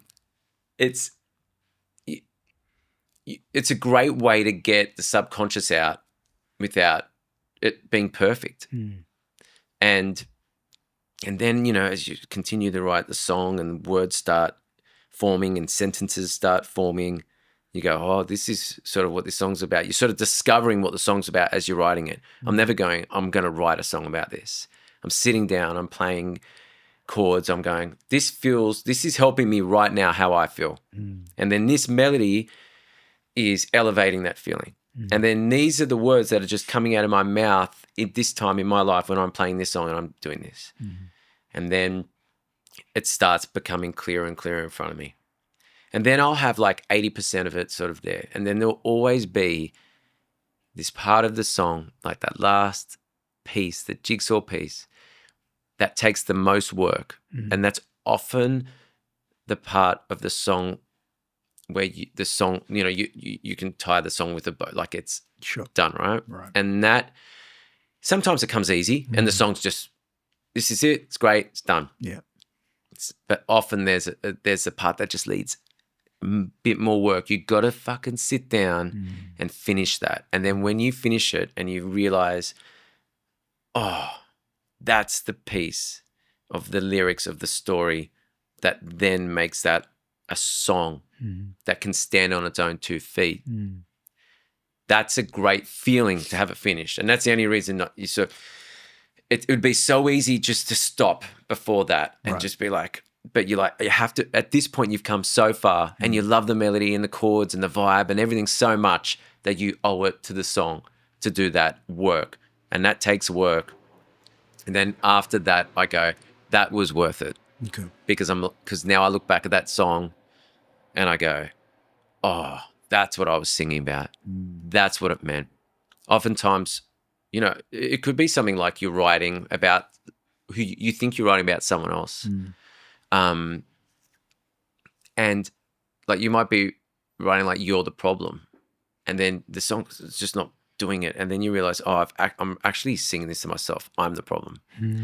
But in order for it to come out of me, I had to blame someone else. Of course. Or else it just never would have written it.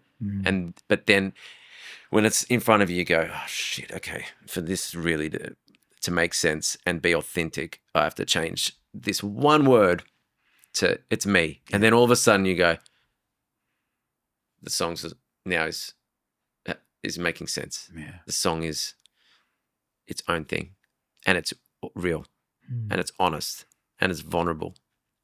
And the time I started writing songs that I felt were okay was when I stopped, preaching in my songs or singing.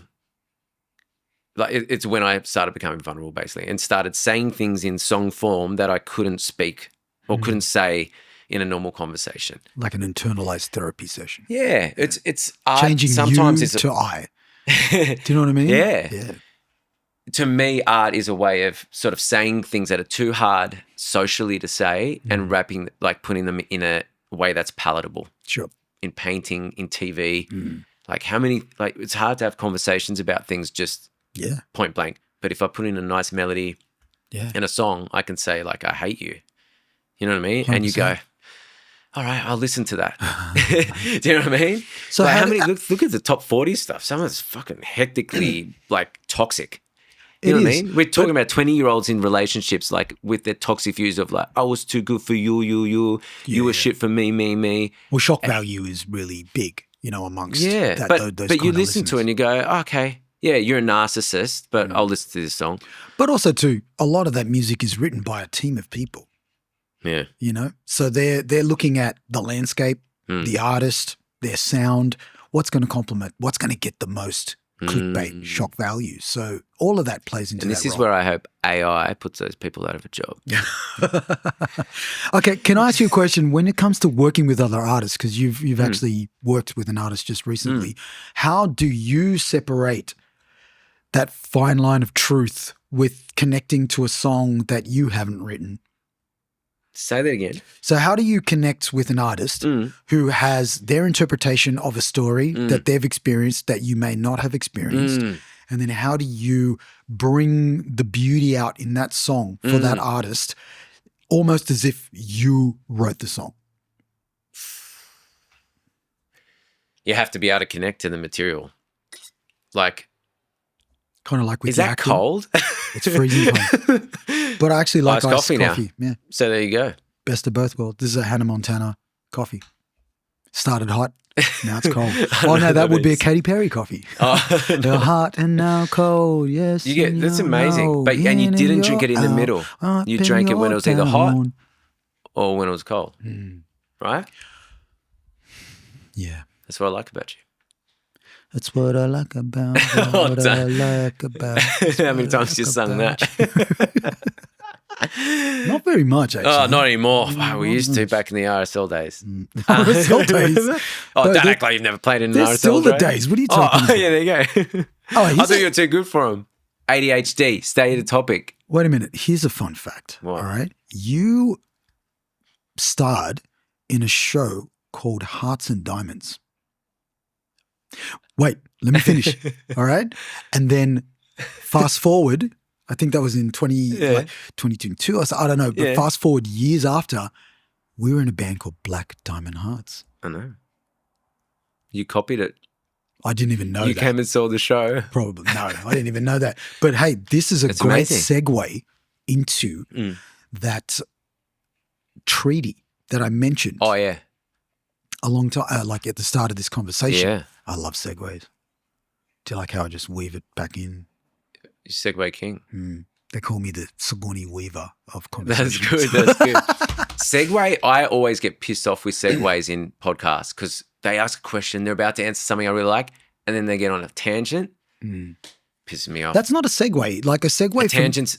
Okay, tangents. A segue, you're right. This is a tangent now. No, it's not because we were just talking about. You asked me a question, I didn't answer it. You did. Oh, you haven't. Oh, about see? Because do you have ADHD? I see what I did there. What? You're acting. I'm acting. Oh, finally! I've taught you well. Finally, I've got the role. I told you you'd be a good actor. There you go, man. You didn't believe me, or were you acting? Well, then? you kind of did answer the question. It was about how you connect with an artist that you're working with. Oh, maybe I just answered it so succinctly. It was just brilliant. That's all you needed. It was like a ninja of answers. I was ready to just fucking continue on and just babble for the next 10 minutes. Where did that come from? Maybe that's my issue. I just keep talking. And I answer in the first sentence. Yeah, this is going to be tough to edit. Probably will be. So let's talk about that experience where you worked with this recent artist that. Oh wait, now we've gone back. What? No, we've gone back to that original question of how you bring out the beauty of an artist. No treaty? Yeah. No, we'll get to the treaty. We'll bring out the beauty of an artist whom you haven't written the music, that you are producing the music of, that you have to almost... Have to love it. You have to love it to the point where I don't know if I could produce music as a job and not like love whose music I'm producing. Right. I just couldn't do it. What about writing for an artist? Like writing from their perspective. Could you do something like that? I wouldn't be interested in it. I either want to just write from my perspective and me. I'm happy to chip in very lightly. Yeah. So with Lauren, she's brought all the songs. They're great. They're done. Shout out to Lauren Azar. Azar. Lauren Azar. Amazing. Okay. She brings everything. Sometimes she'll be where I was talking about, and we've spoken about this. The lyrics are all there except for that one bit, right?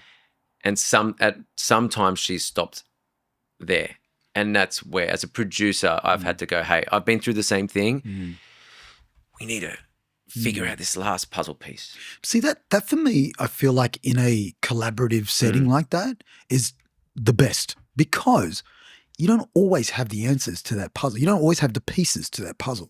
And sometimes it takes another perspective to come in, and hence why collaborating is just so beautiful, to come in and fill that last, puzzle piece. Maybe. Yeah. I'm certain she would be able to finish that.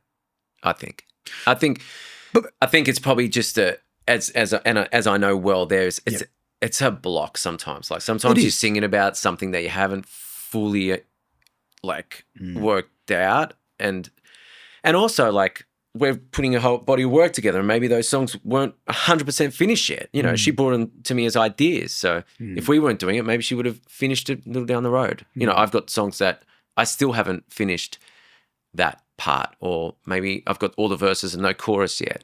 Actually, let's talk about that. When you write a song, is it important for you to finish that song before you move on to, say, producing it?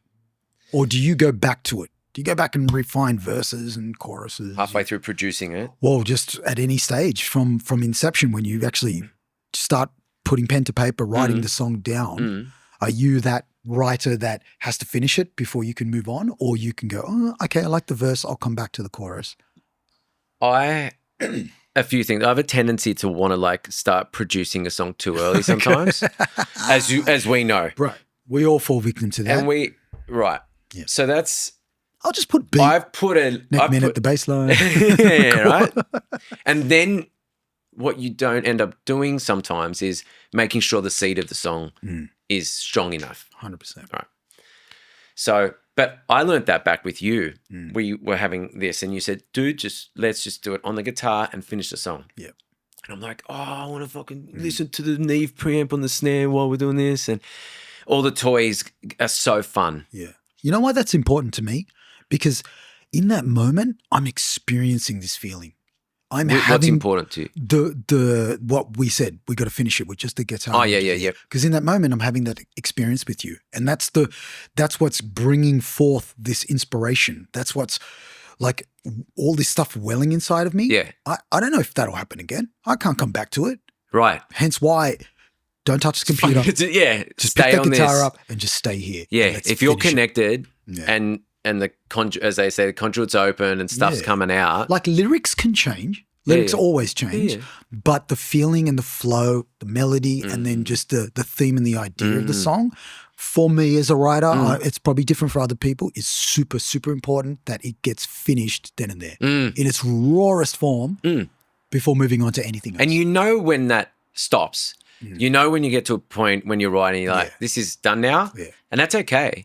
And I love putting that aside and then forgetting about it for a bit and then coming back on your notes and listening to it and seeing if it evokes the same response in you that it did then. Sure. And I love that feeling when you listen back to an idea you had, you're not sure and you go, oh, yeah, I'm right back there. Yeah. And you go, that's something worth that's powerful. finishing. It's a powerful feeling too. Yeah, it's a great feeling because you also realize that you weren't crazy.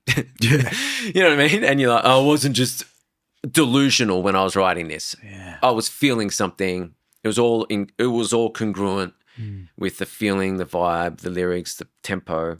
And that's why it's so important often when you're producing to go back to the original voice note to hear the tempo, how they sang it. If it what was the energy of them putting that down? Because oftentimes when you're producing, like, you might be fucking ramping up and you go, wait, when I recorded this. Yeah, it sounded different. And that first way of feeling a song can be a real eye-opener into how to produce something. Actually, it's funny that you say that because a lot of the stuff that I've produced, the initial take, which was meant to be the guide take. So a guide take is basically something put down just to get the flow of the process happening, and then you go and revisit it and do it properly. But quite often, the guide take is the take. Oh, yeah. And that's actually not just me. It is like some of the most famous music we've ever listened to. What you're hearing is the actual first version, first take. Quite often it's the literally first recorded thing. And this is why oftentimes it's good to have the song finished before you start producing it. Because if the words are there and the lyrics are there, then the guide take's usable. Yep. But if you haven't finished the fucking lyrics and then you put down the take, you may be singing it great and you've got all the vibe, but you can't use those lyrics in the final product. That's right. So, but with AI, bro, with AI, you can change that shit. Do everything. You could change this whole podcast, bro. This is actually not happening. This podcast has never happened. I'm actually going to AI the whole thing. Are you paused? Yeah, he's paused like that. He's freeze framed. That's hilarious. Okay, you can stop now. I'm glad you said that. I would have stayed for 3 hours like that.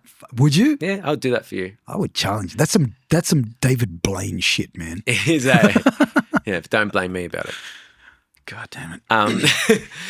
I could do another coffee.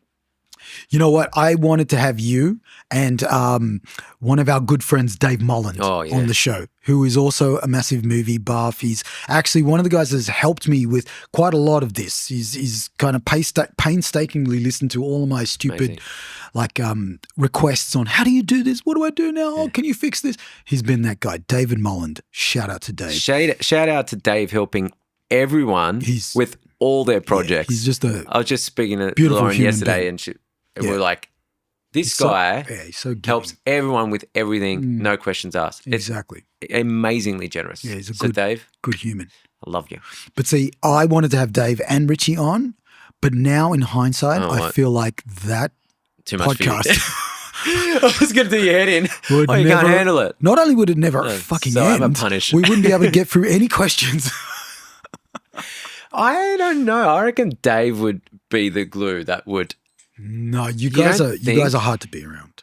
Sometimes you are like you're quoting of Jim Carrey every fucking. It would be fun. 2 seconds. It would be fun. I would love to see the dynamic. We could try it.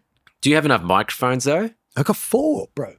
Look down there. All right, just saying. Next, why is there a lead there that's not plugged in? I keep got any other? mics That's for the microphones.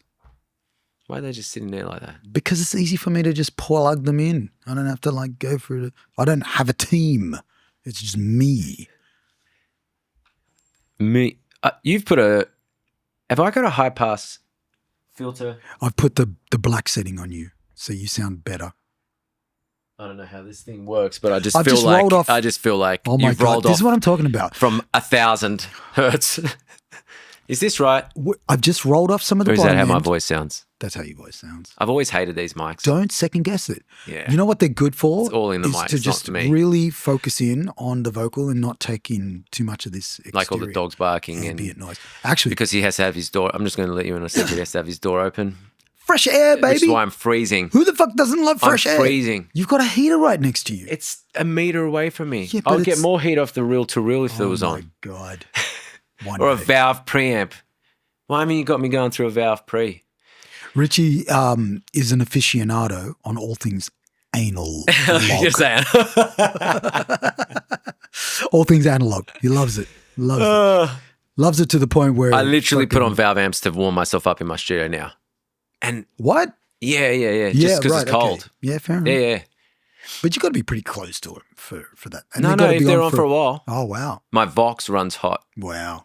and it smells good. My Vox runs hot. That's a title to Is a it? fucking song, man. I'll do it. You can have it. I'll take 10%. Thank you. What did you ask me? I can't even remember. I still had a whole bunch of questions on acting, but we've moved into music. We can go back to that in a little bit. No, We'll segue. I like things to done? flow. Yeah. No, good. not done. Not at all. No, I just I mean, like things you're done to with flow. acting. I'm done.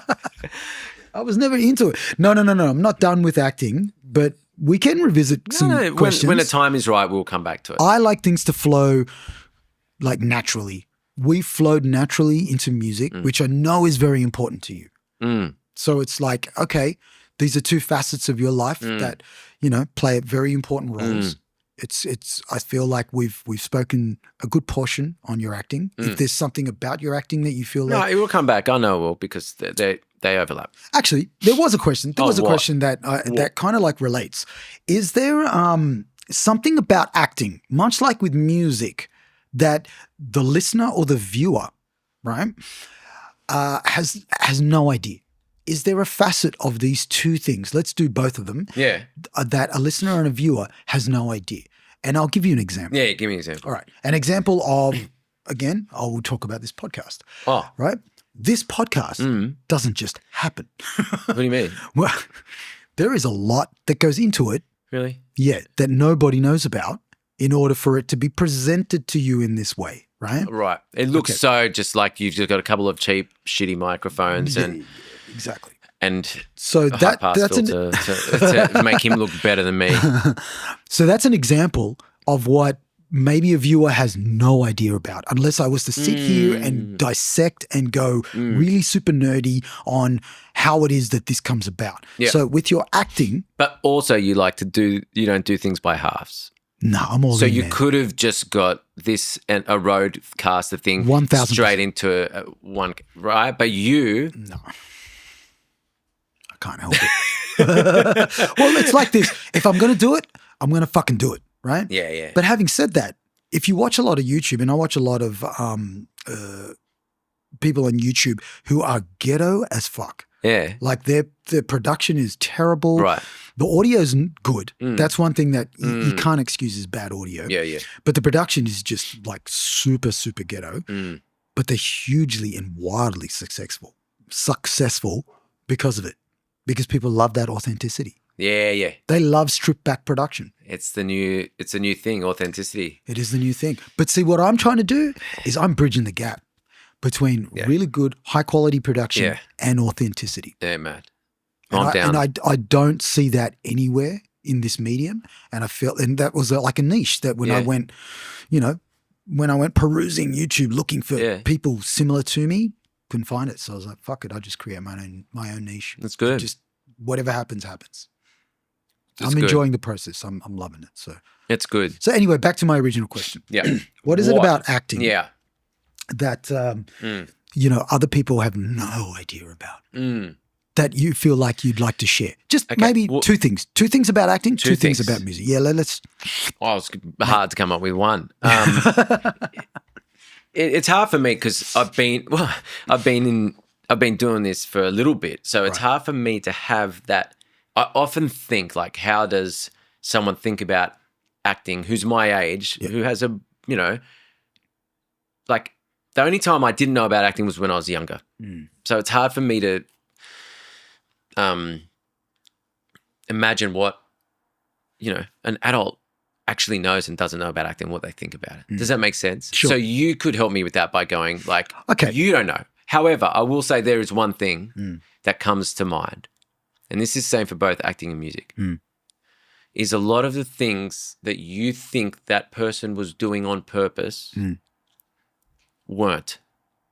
And good actors and good musicians know how to combine preparation and control with letting life or accidents affect their work. Sure. And combining those two. And this, I believe, is the key to really good art.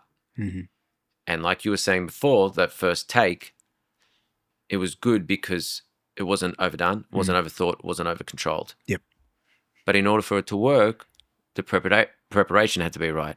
The lyrics had to be there. The singer had to know the notes. They had to be able to sing in tune on the first time. Sure. Right? A lot of people putting down a guide vocal might still be a bit unsure about this, or no, I don't know quite how to sing this, and then it's not going to work.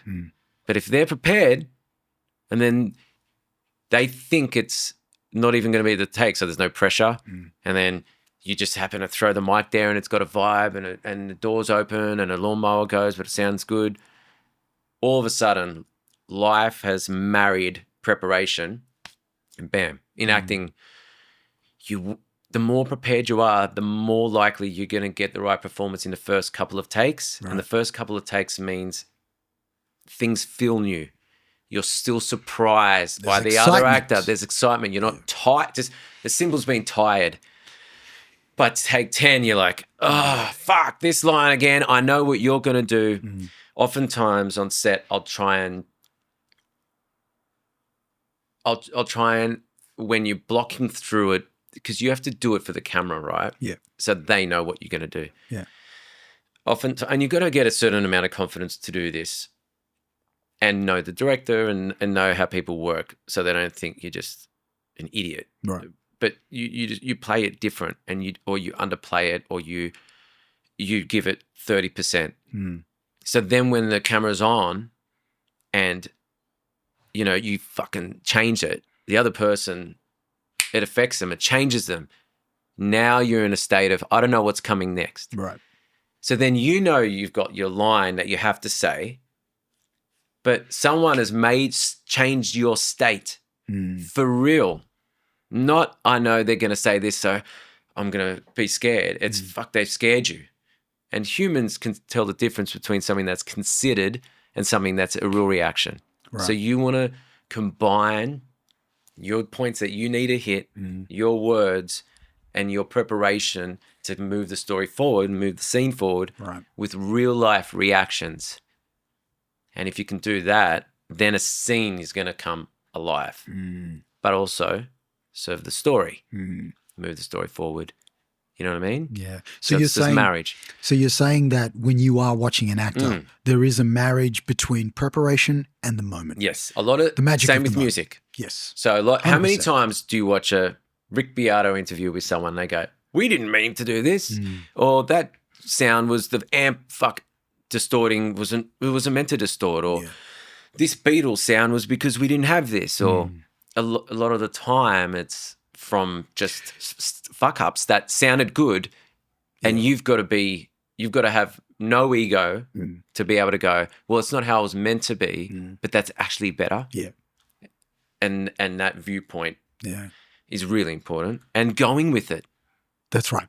And going, that's cool. Not fighting it. Yeah. That's why they say whenever you walk into a collaborative effort to leave the ego at the door, because things are going to happen in here that, no one foresaw, and it could be good or bad depending on your, subjective opinion. But in the moment, how did it make you feel? If it felt good, then it stays. Because that's the end result. It's how is the audience feeling? You're the end result. Your face is the end result. Fucking hell. So actually, can I ask you your top 5 actors? Oh. Top 5 Fave actors. Male or female? You? Dave Molland? Daniel Listen? Actual. We forgot about that word. No, like celebrity actors. You know who I like? I like Ryan Gosling. Okay. I said dreamy. Do you think he's dreamy? Just maybe. Thought I'd say that. I like real close to the mic. I like his dry. I like that he's got a good dry. Yeah. You know who's got a good dry? Ryan Reynolds. I don't like Ryan Reynolds. But he's got a good dry. Yeah? Yeah. See, this is what I love. It's very personal. Of course. Of course. Why don't you like Ryan Reynolds? It's hard to put into words. It's just something that he doesn't give me something that I need in my life that I like to watch. You know what I mean? It doesn't fill a hole for me. I do feel some of his comedy is forced. Is that how you feel? Okay. Some of it is. But I do like some of his dry banter. Obviously, a lot of people like him. Yeah. So this is you can't ever say someone's not good or it's so subjective, and it's always should be that way. I said this on another podcast was that I watched Grimes and Lex Fridman do a podcast. Oh, yeah. And she made a comment that has stuck with me and I think is absolutely brilliant. She's a brilliant woman, by the way. She said that I will listen to music that I hate to find out why people love it. That's great. That's what I've been doing in the mornings, well, listening to top 40. And at the end of it, sometimes I want to fucking quit music. But there's a reason why. But there's always a couple of songs in there where you go, oh. Yeah. And it makes you judge stuff less and go, there is a lot of merit even to songs that you just like, this is literally just 90% of the last song that it's copying with a little bit extra, like it's fashion music. It's just, you know what I mean? And but then you go, there's great production in it. Like I can't produce a song that sounds like that yet. So you can learn from it. People love it. People love it. Am I the audience? No. Is people at a club the audience for this? They just need music to fill the gaps of life that most people will like. Yeah. There needs to be music that most people will like to fill the gaps of life because people like fucking music in their lives. 100%. It's like when people say, oh, I could never do a service job or whatever. I said, and I'm like, those people make the world go round. Those people make your life easier. So not even easier. Whether you feel like you can't do it, there's a reason why that role is there, and they're like literally supporting your life. Yes. So they are to be respected, revered, 100%, even revered. 100%. Yeah, because they're doing the shit you don't want to do, mate.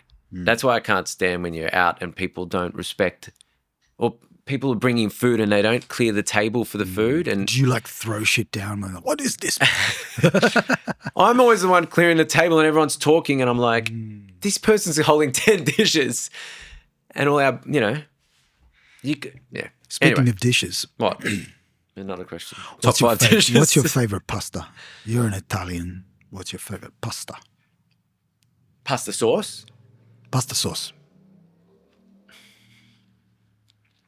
You know what? I love basics, man. Like just a normal Napolitan sauce. You know what I mean? Just a normal tomato, what people call tomato sauce. Yep.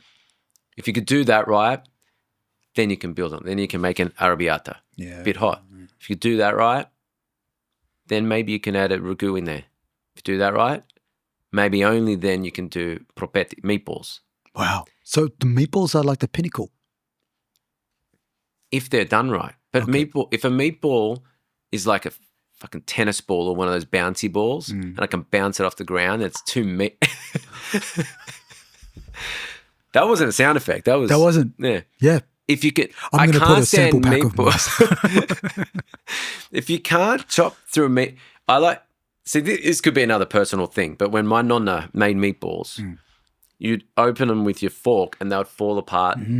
Steam would come out. Oh my God. I can't stand a meatball where it's like, it's hard and elastic, and then you eat it, it's like full of meat. I know it's a meatball, but the key to a good meatball is more breadcrumbs, more parmesan than the meat. Yeah, right. So the meat is like just the coating practically. Not the coating, like it's... No, the meat is just like the shell, and then all the goodness is inside. No. Oh, it's everywhere. Yeah. So you mix breadcrumbs with meat and choose the right meat. Veal, pork is good, or veal and lamb. What's your favorite? I don't eat pork anymore, so I do veal and lamb. Okay. A mix. Breadcrumbs, parmesan, or pecorino, or whatever. Right. Almost a third. Right. Okay. Right? Then a whole bunch of, my ears getting itchy. You can take them off. Yeah? No, I'm used to them now. I love the sound of my voice. I might buy one of these. Never. I have actually bought one of these before. I know. You said you didn't like it. Yeah, I don't. It's good for too this. dry sounding or something. It's good for this. But hey, this has been used. No, it's perfect for this. Michael Jackson used it. AC/DC used it. Yeah, but that doesn't mean shit to me. I know, but I'm saying it's an iconic mic that works on something. I'm not having a go at you for having this mic on your podcast. I'm only if I having had it a because it podcast just as well, sounds I good would with- have these microphones. Yeah. What I'm saying is for recording music, there's something about these mics, and when I hear people singing through them in albums, I feel like it gets rid of the center of their voice. Well, it's got like a little bit of a push in those lower mids, and it can sound muddy. On certain Yeah. voices, it can sound really muddy. I But don't anyway, get that middle of the we note. digress. Let's go back to meatballs. So imagine if we had Dave on, there'd be two of these guys. So meatballs, we've got Oh yeah, breadcrumbs. So, yes, We've got parmesan. good. We've got veal. Yes. We've got lamb. You do listen, Fuck yeah, bro. bro. We've got and so and then thirds of each. Yeah. Thirds of Good. each. An apparently. egg Egg. to bind it. Of course. You have to bind it. One or two. Depends how much you're making. Okay. And then Onions? parsley. Parsley. Huh? No onions? You don't have to. You can though. So what you'll do then is you'll have a pasta sauce and Napolitan sauce cooking Right. while you're doing it. Yes. Which will probably have onions, garlic in it. Okay, you put your Right. onions in that. Yeah. And then you get a bit of that and you sprinkle it through. So a bit of the sauce. So you're marrying the sauce with the meatball. So the meatball has a little bit of tomato. Wait, this is before you turn it into a ball. Exactly. Then you do it, right? And you mold it. And it's got to be the right consistency at this point. Yeah. How Has to big? be. How big are we talking your balls? This is the way my Nona did it, so it's my favorite. Some people like doing one big ball, but the problem with that is you're going to lose. It's going to be very hard to make that cook even. Wait, when you say one big ball, are you talking about just one ball and everybody takes bits off it? Or just, One ball per dish. So like they'll make a ball like this and that'll be the meatball. Okay. I prefer small ones about this big. yeah. That's what I thought was normal. You roll them. You have to roll them the exact amount because too little, it'll fall apart. And you'll too get much, less it's too hard. Right. So I find rolling for about 7 to 10 seconds, you feel it. Done. Are you rolling in flour, by the way? No flour. No flour. No flour. How is that staying together when you're rolling? The egg. Yeah, but I mean, like the egg's still gooey. It's No, still- you've mushed it all together. You've created it together with your hands. But you pick it up, fold it over. Pick it up, fold it over. Pick it up. So it's that perfect. Now you can overdo that bit, and then your balls are fucked. Fuck. Right? So you have to make sure you don't. It's like a song. You can over compress, EQ a song, and it just ends up overcooked. Or you can undercook it. This is what you spend your whole life doing is working out that perfect balance between overcooking something and undercooking it, right? With acting, you do the same. Everything. How many times, you feel it, you get it right. It's all about when your balls feel right. Yeah, 100%. That's when you know. And then once it's done, put in the sauce. All right? And then you cook them in the sauce. You don't cook them on a fry pan fucking outside the sauce. Right. Turning into some... I went on a cooking show when I was on Chasing Life in LA. Cool. Yeah. And I taught them, did the meatballs, and I gave them the recipe. Yep. And then I'm on there showing them how to do it. And they're like, here are some we prepared earlier. And they'd cooked it on the pan. Fucked it. Yeah, I told them. No, you don't do that. Anyway, so you cook them in the sauce. So you're not frying them. No. That's what you're saying. No, You're not browning. you're putting them in the sauce. So then when they come out, they're soft. You eat them, open them up, steam comes out. You eat them. You're not just smashed with a whole bunch of minced meat. Right. This is not like a bolognese thing. You're tasting parmesan, breadcrumbs, and meat all together with the bit of high notes from the parsley, continental parsley, not Australian rough parsley. Yeah. You heard that. Of course. Continental. Is it continental? It sounds like it's almost like you're boiling the meat as opposed to frying the meat. Yeah. Yeah. Yeah, you are. And they take about an hour in there. You're making me want to make them again. I haven't made You're them making me for a want to while. fucking eat pasta now. Sorry, bro. We should eat after this, though. There's a Macca's just there. I'm Macca's meatballs. No? No. Oh, you could do that. You could. Actually, there's an Italian restaurant could get just it- down the road. Is there? Yeah. Oh, let's go there after we'll this. go. Yeah, for sure. I'm starving. And now all I want to eat is pasta. I spat You just on you. spat on my mic, bro. Oh, Other it's a bit people have to shit use anyway. that mic. Oh, sorry. You haven't got the COVID, have you? The COVID. I actually missed the mic. So I'm pleased about it. We'll see. I don't know We'll where it find out went. when that dries Isn't up. that the and worst gets when all you cough crusty. and you don't know where it went? Has that ever happened to you when you sneeze and you don't know where, and you I'm know conscious stuff of has it. come out? I'll like cough over there. You got someone else. Anyway, Tomato. can you cut that out? I'm not cutting anything out. No. The only thing That never happens to me. I've just the seen only people thing do that it. I do now to stitch things together is someone needs to go to the toilet while we're talking. Yeah. They'll go to the toilet Yeah. and I'll stitch that. No. So that's cool. Because I'm going to need to watch this before just to make sure. No, no, Yeah. it's coming out. I haven't even told It's half live the streaming. I haven't even told half the people who I've done. Are you still recording? Yeah. Are you sure? We're 2 hours in, bro. We're 2 hours. If anyone has gotten this far, I commend you. Yeah, give them a message. Mum, Give them something thanks special. Thanks for listening. But if anyone, you know, I'm surprised that we've been able to hold your attention. Yeah, But man, maybe easy. just go to the chapters. A great idea. Great idea. Yeah, You know, it's a lot of work. but you know what? When you have been doing this for 10 years and you're interviewing Hunter Biden next. What the fuck? I would never have Hunter Biden. Dude, he's just, What? didn't you watch he just did a podcast. You haven't Everyone's watched that? doing a podcast. No. No, with Hunter Biden. It's just come out. It's huge. It's huge. Yeah, right. You should watch it. Okay. Just All right. saying. I'm open. Yeah, just saying. But that was just an odd choice, that's all. because it came out 2 days ago, and he hasn't done anything, right? Well, wasn't he like a recovering Yes. Watch the I podcast. thought he would have like wanted to just disappear from the limelight. The thing is, this is the amazing thing, is that everyone's made up. He's an enigma. Sure. Everyone's said stuff about him, his laptop, this, that. No one knows anything. And then finally he comes out and talks, and you go, oh, that's who you are. Yeah, right. I would say watch it. Wow. Make your mind up. Okay. Yeah. No, I'm open. Yeah, My legs are open to anything. So how come you never did a sex tape? You know, in your early years of acting, I needed the money. How come that never happened? Did you ever I'm trying to consider think of a porn? funny. I'm trying to think of a funny answer. No, I'll do the jokes. But have you ever considered porn? No, Never? no. There was never a time in your acting career where you thought, no way. you know No, what, I can make some coin here. coin. No, you couldn't make coin. I can make some coin from my groin. That's groin coin. That's pretty good. That's some serious coin. No. I could never No? do that. No. That's actually a misinterpreted signal for Is people. it? Yeah. It's a comforting. People Is feel it? you see girls when they're walking out at night, they walk like this. 'Cause they're It's not because they're freezing. angry and pissed off. It's because they want to feel comfortable. Because it's cold.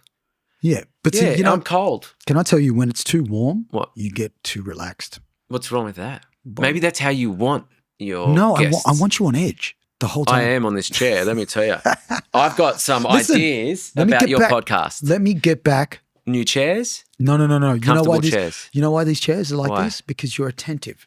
It's the Is same it? way in McDonald's, right? You go to McDonald's. You've they done don't- this on purpose. They don't have comfortable chairs in McDonald's because they Why? don't want you there the whole day. Is that seriously why? Yeah, that's why. Because I would stay there. That's if they had comfortable chairs, people would stay there the whole fucking day. You know, one of my favorite things to do, finish a gig, go to a Macca's drive-through, Oh shit. sit in the car park, put on YouTube, Love that. and just give myself a burger, a Big Mac and best. fries, It's the best. and a water. And just know I'm going to go home fed. Yeah. But do you have to limit Well- it though? You can't do that every fucking No way. No. It's a treat. You choose it like It's a one treat. gig in the week or every gig, fortnight? but I only do 4 gigs a week. Yeah, right. So I'm doing it 4 nights a week. I do I'm that like joking. once. You didn't even. Jeez, no way. No. I do about once a month. Yeah, that's good. Once a month, Yeah, I'll just that's go, healthy. fuck it, I'm going to have some Macca's Yeah, tonight. that's okay. There That's was okay. a time I was doing it every night. Yeah, right. Yeah, it was bad. yeah, it's not. It doesn't make you, it's not great for you, is it? But man, Yeah, it's good. it is nice. It's a nice, there's something about, those night times, just you having it's the simple things in life. Like you said, you walk out and you look at the green in the sun, that winter sun on these roads. Yeah. The bitumen gets just hot enough to just bounce a bit of heat back up at you, and you just and Yeah, maybe a it's mad. coffee. Ooh. Now we're talking about heaven. What kind of coffee do you drink? Cappuccino, You're a small, cappuccino. double shot. Small double shot. So you like that quick fucking boom hit. I like a boom hit. Okay. And What about something that just like simmers over time? Well, it depends. I go through a stage of quitting caffeine and then doing it again. Right. I've actually asked you like a lot of the questions that I feel like I really, really wanted to ask you. And I don't ever want these things to be like an interview. I got to ask you all the questions because I got more than I bargained for. Did you? Yeah. Yeah. We talked about more things and again, the magic of the moment. These are just loose. Yeah.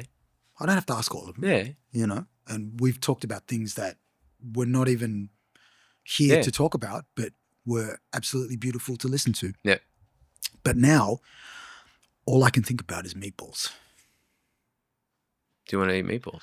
I think we should. Are there meatballs at that Italian place? Of course. Are they pork it's though? Italian place. I don't know. We can check the menu.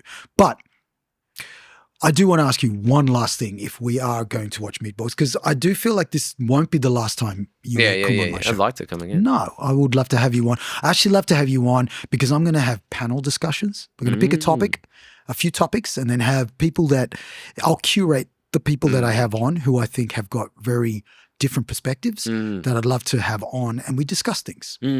Geopolitics, relationships. You want to talk about politics? Not now. Religion, all kinds of things. You want to talk about religion? Not now, but I'm super interested. So we will have AI. We didn't even talk about AI. God. We've got so many things to talk about. So many things to talk about. But the AI You're getting discussion. hungry. You don't want to talk anymore. No.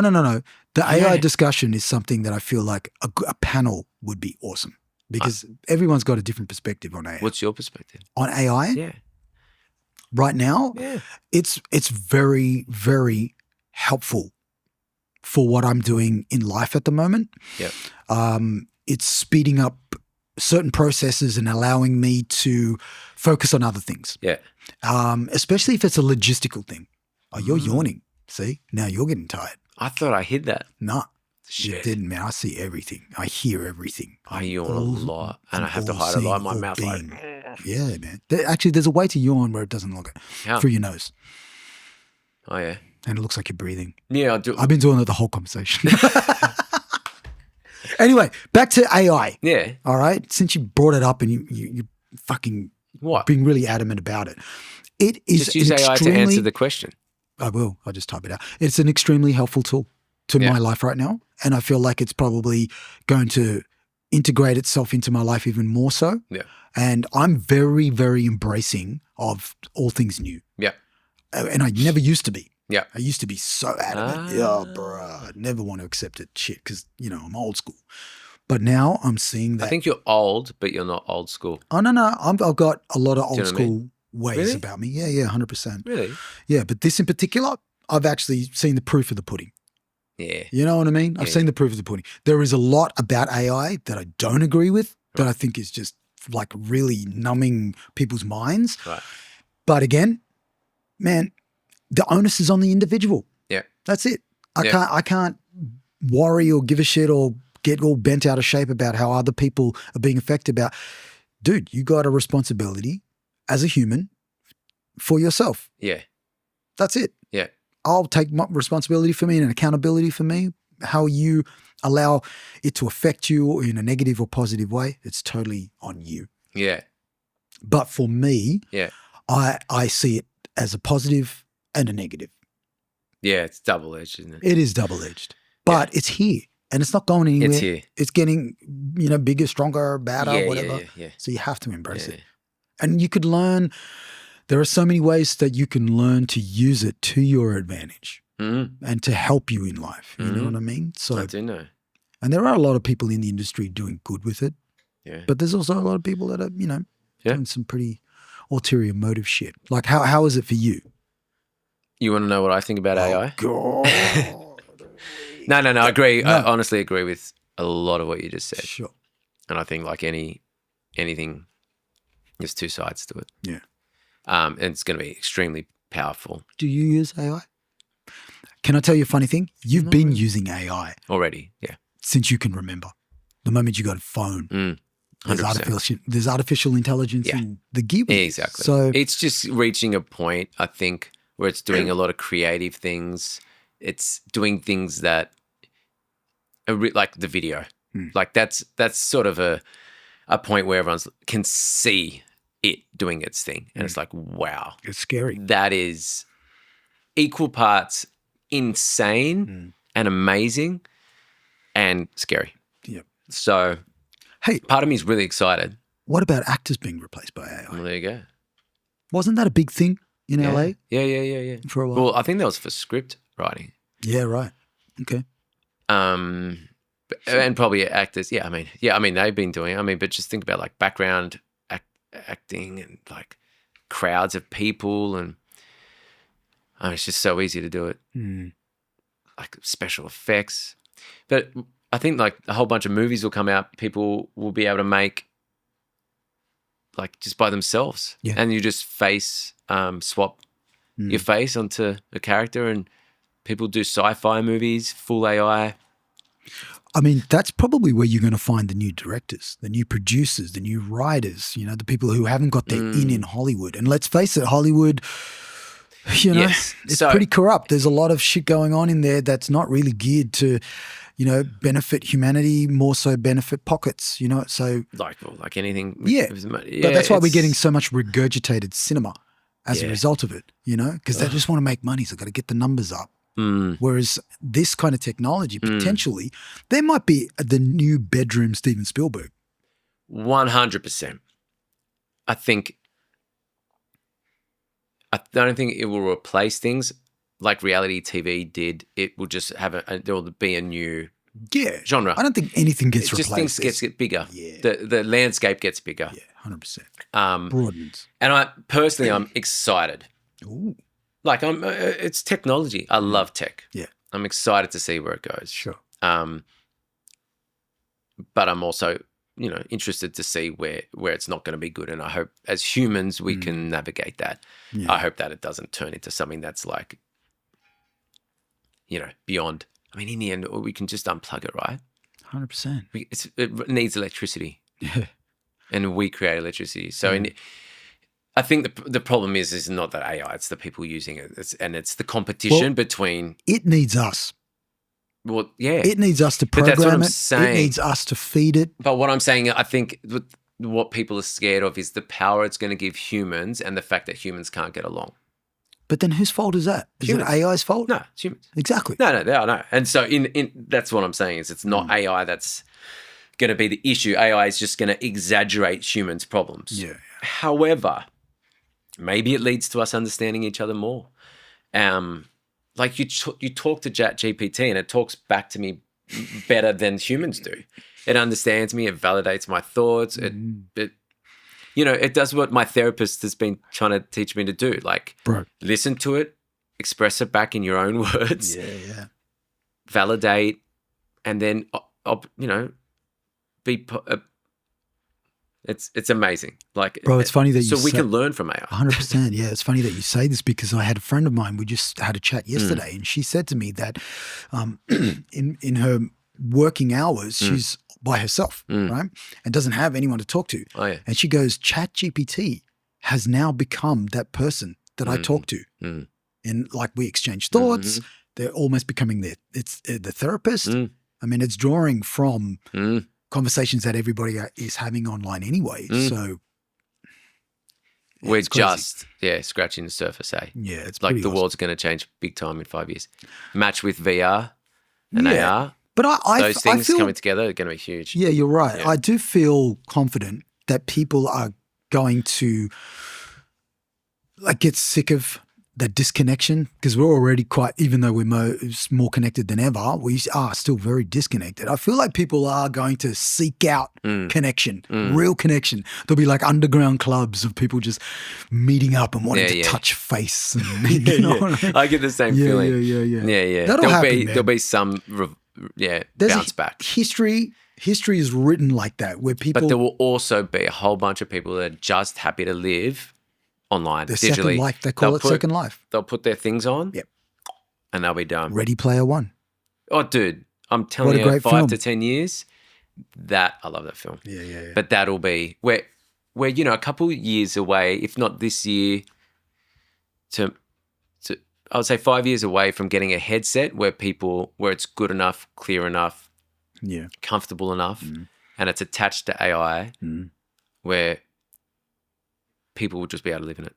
Yeah. Like I can put it on, I'll have an augmented AI friend sitting here and I can just fucking talk to it, watch movies, do whatever the fuck I want in a virtual world. Why would I leave the apartment? All my dopamine is being... Yeah. I was thinking the other day, why do people don't need to go out anymore? Like back when we were young, what was there for us at home? We're lucky if we had a TV that had 3 channels. 7, 9, 10. Which possibly weren't showing anything that we were interested in. Maybe we had a stereo with a couple of cassettes, if we were lucky, and a musical instrument. Or some not even that. That was it. So what did you do? You went out and you saw your mates. I masturbated. I just watched porn. No, you're right. But that wasn't there. No. So, or you had a magazine and... What mags were there? Yeah, right. That's how I was introduced to porn. Right. A page or 2. So Now you're I'm thinking done and then you go and then you go out and you try and meet a real life person. What? Yes. They don't exist. But now, can you tell I'm cold? I'm fucking... How are you cold, bro? I'm freezing. Jesus Christ. But you know what I mean? I do. If I was a kid now and someone goes, let's go out, I'd be like, oh yeah, or I could play PlayStation, or I could watch YouTube, or I could learn something, or I could play my guitars, or I could... There's studies and statistics of people favouring being on their phones than going out and interacting with other people. Yeah. Well, I mean, look, there is a generation... That's a no-brainer to me. There's a generation of young people that are very socially awkward. Yeah. So for starters, they don't want to be around other people. And being on their phone, for them, is enough of connecting to the outside world. 100%. And they can comment on stuff. They can communicate. There's people like 100%. Them around the world. So, but then again, you know what? That's just going to sift out your people. Yeah. You know what I mean? So it's not bad. If those people are going to be doing that, then they're obviously not your people, but you will find your people. Yeah, and they will find their people online. Yeah. And who's to say they won't have an equally meaningful relationship with AI, with someone on the other side of the world? 100%. But even if you have a relationship with AI and you learn from them, you learn about yourself, is that a bad thing? No, exactly. I don't know. Bro, for me, YouTube University has taught me more about life, about history, about people, about just technology than anything that I've ever done. Well, think about this. AI is just human intelligence super quick, right? It's just compiled and then spat out of a computer using a data center But that says more about us than anything. So we're talking to when we're talking to an AI chatbot, we're literally talking to every human that's ever lived or that's put something up on the internet. Yeah. We're talking to just another human. Yeah. In a way. Well, it's basically cutting out the hassle, the time for you to absorb information quickly. That's all it's really doing. And it's giving you a broader perspective of things to choose from and more choice. You know what I mean? Like you might type into ChatGPT, hey, write me a bio for whatever. Oh, give me another variation. Give me, rather than going, oh, okay, I like that. I will now go and edit that myself. So it really speaks volumes about how convenient we want things in life. That's like everything in life. A lot of things in life is about convenience. How quickly can I get that thing right here? For example, Uber Eats. I don't have to leave the house. Some dude or woman will bring that to me, but I'm watching the clock. And if it's not here at a certain time, I get it for free. So it's just convenience. Do you want it to be late so you get it for free? No, because I know that impacts that person. Oh, does it? Bro. Yeah, you're right. Yeah, okay. And then the feeling of that person bringing it to you late and then them having to go back to their boss with like, oh, sorry, it's my fault that it was late, but it's not their fault because that person. They're doing their best. Yeah, that's how I look at that chain of consequences. I've never thought about it. I don't use Uber Eats. And that person is probably poor, is coming to the country, is trying to get ahead, and maybe that money's going to their family. These are the things that I feel like most people, when they talk about anyone in the service industry, they just don't think about. Oh yeah, yeah. They don't give a 100%. shit. They just want their food now. Oh, nah. And food has a lot of weight to it in terms of when you want it, when you're hungry. There's a lot of protein in it for sure, man. But yeah, you know what I mean? No, like you order food when you're hungry, you want it at a certain time. Like I want it now. there's emotion. Look at you. Like you're willing to stop our podcast early with only 3 hours into it. You were yawning. Just to go. I'm yawning because I'm cold. How do you yawn when you're cold? I don't know. Really? Yeah, it's a weird You thing. do that? When I get cold, I yawn. Yeah. I don't want to stop the podcast. I'm happy You to do. go. You'd rather eat fucking meatballs I'm hungry. than talk to me. But I'm seeing you yawning. So that's a signal to me it's that not. It's no. I'm tired. down. You're I down. could talk to you for another for easy sure. 2 minutes. I did 4 hours the other night, man. 4 hours with two You're the one who has to edit it. mixed martial arts athletes, and it was fucking incredible. Was it awesome? It was, man. We were just buzzing the whole time. Yeah. I forgot how great their stamina is, you know, but they were incredible to chat to for sure. 100%. But see, the thing is, I also understand as well when it comes to these things is that we will have continual conversations, and I want to leave some things to talk about. Do you think there's any more we could talk about though? Oh, there's so much more we Like could talk what? about. Well, we've only really touched on your acting. We can go really deep on acting. Yeah? We could Like go really what? deep on music. We haven't even talked about your guitar playing. We What haven't even about talked about guitars. You know what I mean? It's old news. Well, Is it? I'm just saying there's Do lots people of things to care talk about guitars anymore? Here's you know what I mean? here's my thought on guitars and modern Be music. careful. No. Seriously, because this will be out there forever. I know. I think they're probably not utilized as much as they used to. Okay.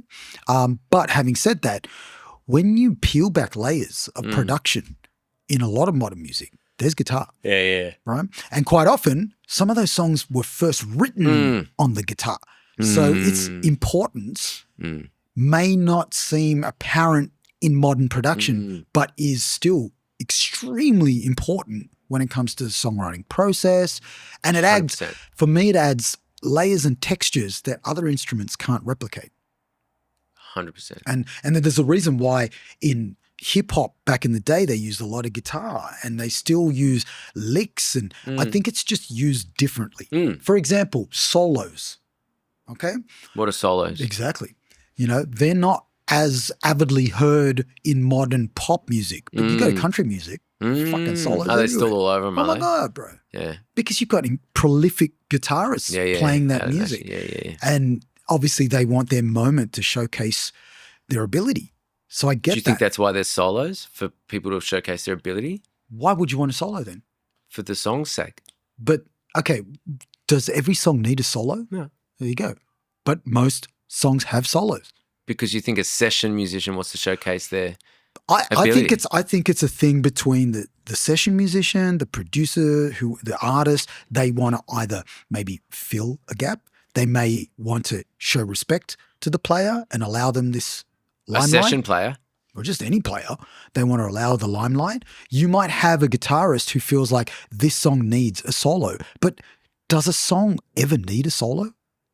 Yeah, some songs do. Some songs do, exactly. Yeah. So I think there are different reasons for having something like a solo.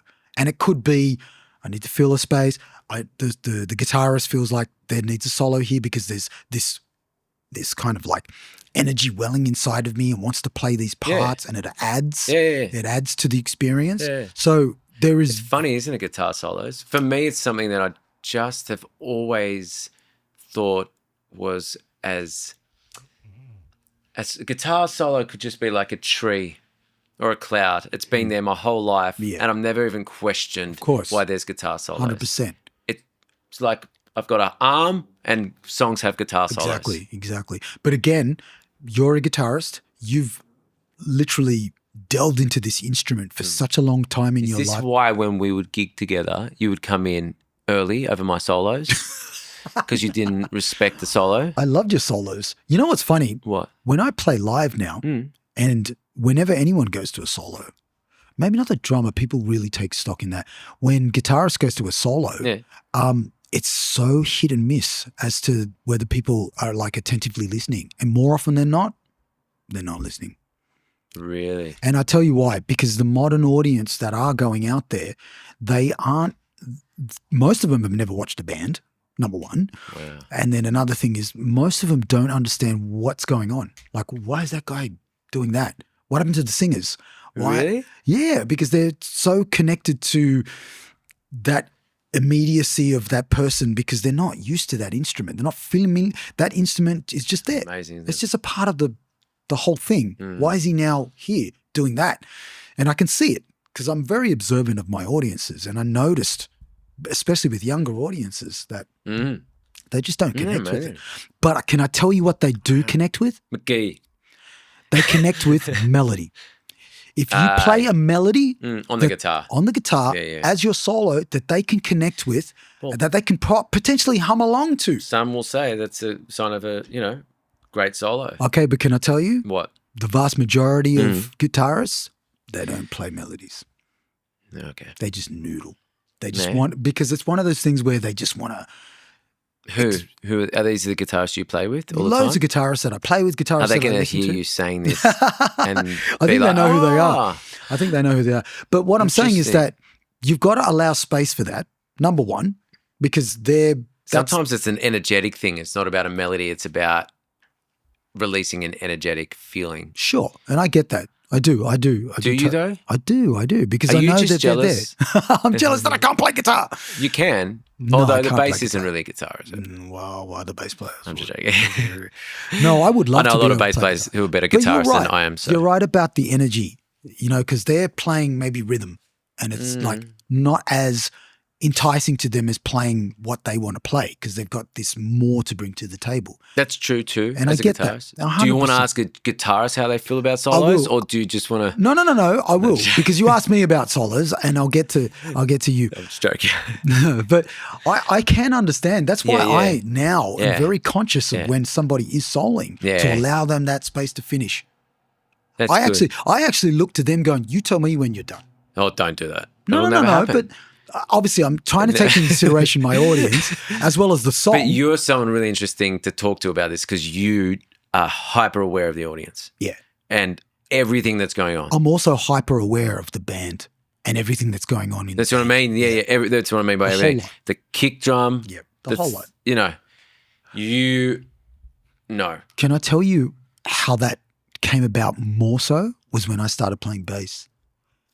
That's when I realized, okay, I am not the fucking center of attention here. No way. 100%. It took man. that. It took that. When you're a singer, when you're the Tell me front how a person- singer thinks. Do you think you just... look, I can tell you how I used to think. I know. We shouldn't lump everyone together. No, exactly. But it wasn't until I started playing bass that I realized, wow, I'm just the sum of all parts in this. And Really? there's a big picture, and you really have to listen to everything that's going on. And it's sad to see.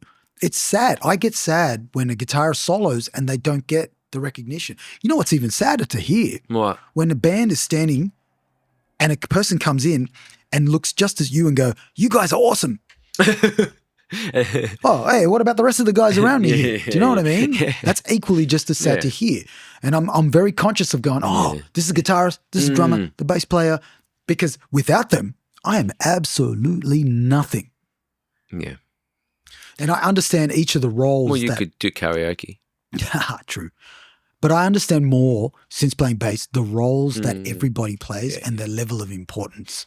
And especially where they sit in the tapestry of frequencies and the soundscape that's been created. Do you know what I mean?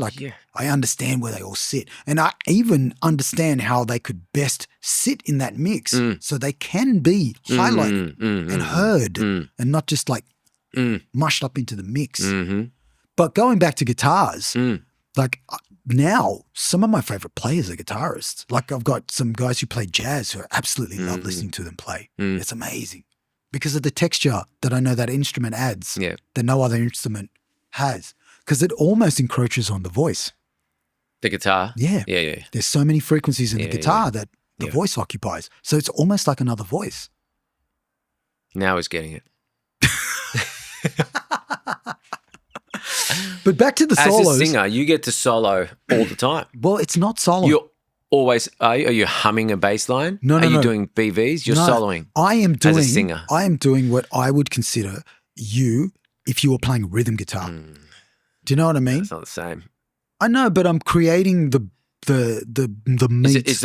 Are you, when you're singing a song, is that the foundation? To me, it is. To me, it is. It's just as important as the bass line. So what's a vocal solo then?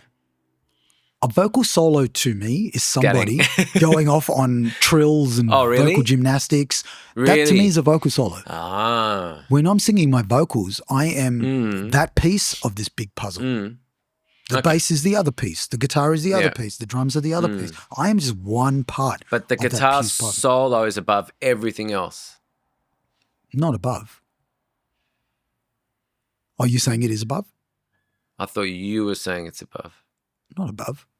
You're saying chords are like the vocals are like everything is piece of the puzzle. But then when a guitarist solos, I was saying it's sort of like like you said, it was their energy release. It's almost like they've played this for so long and it's repetitive. What's this chapter going to be called?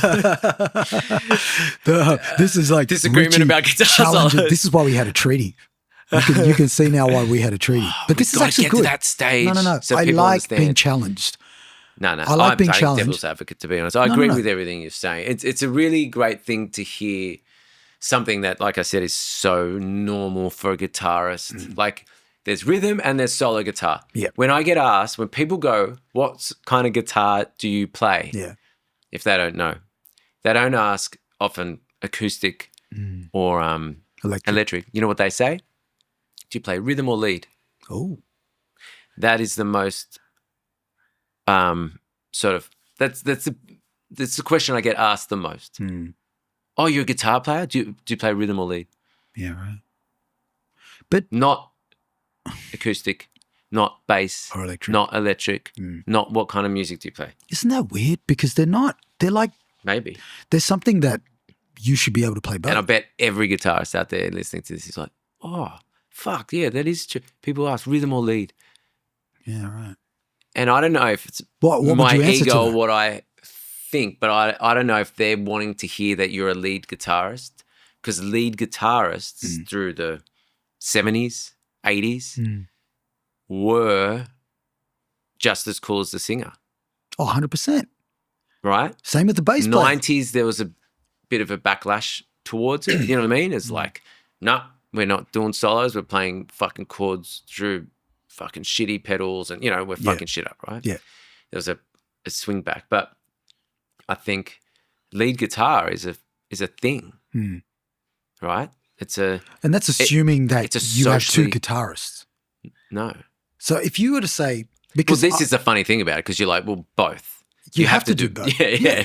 Because no one's just learned how to play lead guitar and can't 100%. play rhythm. No, exactly. And I feel like a good guitarist knows when to play lead and when to play rhythm. 100%.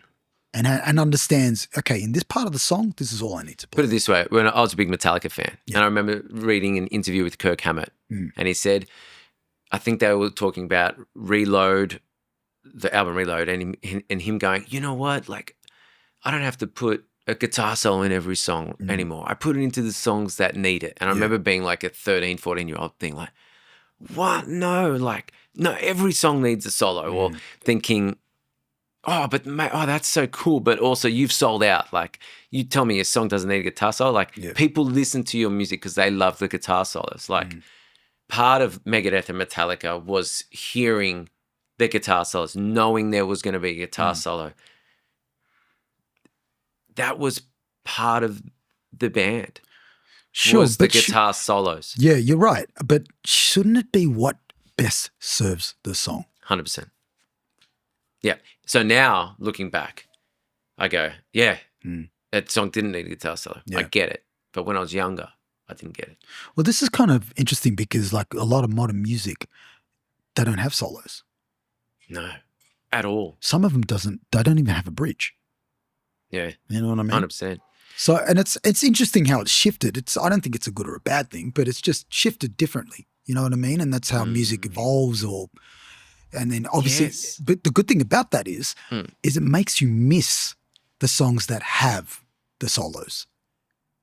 Do you know what I mean? Yeah. It makes you more nostalgic. It makes you miss the whole art of a solo, which is why, originally I said, like, not every song needs a solo. You know. But I understand as a guitarist that, and again, not every song needs a solo, but every song would be better with a guitar solo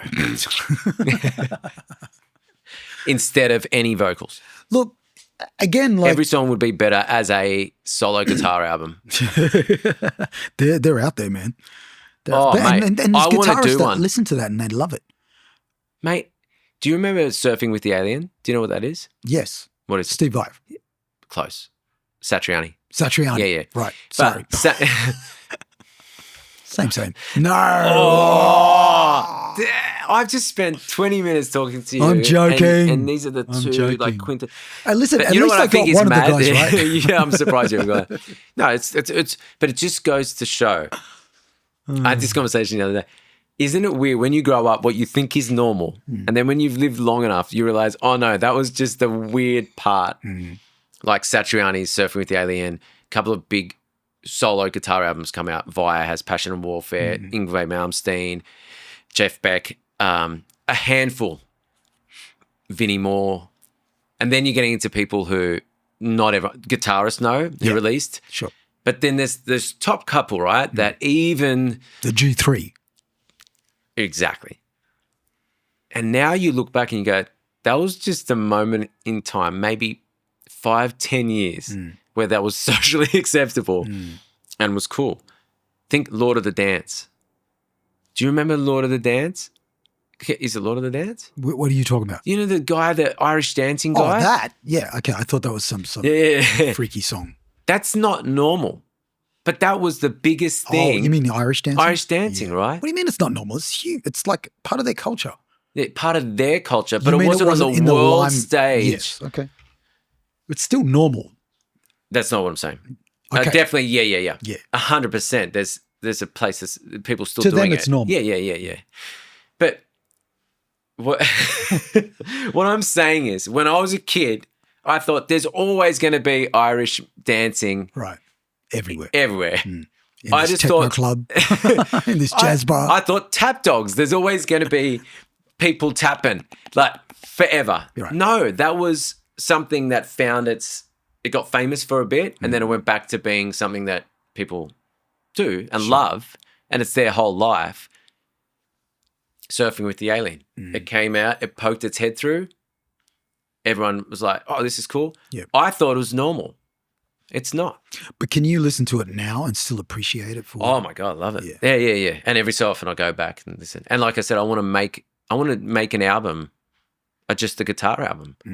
And our friends are doing it. And you see it, it's awesome. And I love just to do that, just for fun, just because that's what I grew up listening to. Yeah. I love Plus that. also too, like like I was saying before, it's not heard as much as it used to be. You're not asked to do it as much as you used to. So why not make one for yourself? Yeah. Do you know what I mean? Like 100%. And you can get self-indulgent, but Well, I don't know if it's self-indulgent making it for you. Is it? well, Making something for... no. It is. There's a level of self-indulgency when you want to make something for yourself. But when something becomes self-indulgent, when is that point? When is that point? Jazz. Right now. We're at that point. You reckon this is self-indulgent? Podcast, yeah. But we're not forcing anyone to watch it. Is that when something becomes self-indulgent? I think, is it the arrogance thinking people are going to be here? No one will ever hear this. yeah, So potentially. is this... No, they might. I'm not saying No, they but they won't. might not. But the thing is, for me, we're in a flow right now. You've posed questions and I love... Yeah. and perspectives Yeah. that I'm like, oh, wait a minute. No. I've got, something to say about that. I could easily 100%. go, bro, let's just end it. Yeah. But no. And I'm sure if people did get to this point, first of all, they'll be a guitarist. But yeah, maybe a guitarist just clicks And to they'll this be part like and goes, I want to hear what that guy." Andre thinks about... Yeah. Yeah. And if Rich can set him straight. I love the art form of guitar. You don't have to fucking dig yourself out of the hole, bro. I'm not in a hole. I don't think You I are dug. fucking in a hole. Do you reckon I dug myself in a hole? just- No way. I showed a profound appreciation Did for you though? I think I came from a perspective of what a guitarist would probably think. I like to think. Or maybe not. No, Maybe I can't came across remember like a fucking idiot. No, you Who didn't. knows? I'm just fucking teasing you. I because know. Guitarists we're a fucking gang. You're a gang? Gang of brothers. No, no, we're not a gang. But fucking, Can I there's tell you- something when you meet another guitarist, Exactly. and you know that they've spent Mm-hmm. at least fucking 10 years of their childhood playing that guitar every night. And this is the same for everyone who's good at an instrument. And you have that kinship with everyone. Yeah. But when it's your same instrument, and you don't often get to see these other guitarists because you're playing as a guitarist in a band, and not many guitarists have two. Yeah. Not many bands have two guitarists. But when you see them, there's this fucking something about you have a connection with that person Sure. because you know the hours they put into something that they love, and it's the same thing you love. Yeah. So, But why are they the first people when they go and watch a band to sit there and go, are they? he's not that good? Oh, I don't know if they are. Do you reckon? They Are they? Are guitarists that and singers aren't? Singers are and guitarists are. Really? Yeah. 'Cause I don't find the bass people players. I hang out, I don't find bass players say anything like that. I don't find drummers. there's no bass players that are good. Oh, Just joking. shots fired. I do find joking, obviously. guitarists that I'm around are quite vocal about how they feel Really? about other folk. Yeah, fucking hope. It's just an observation. But it doesn't mean shit, man. It doesn't mean shit. None of it means shit. If anything, it's all Yeah, necessary. we're all opinionated. Yeah, I get it. We're all opinionated. And when it But comes when to those music, guitarists talk to the other guitarists, yeah, to their faces.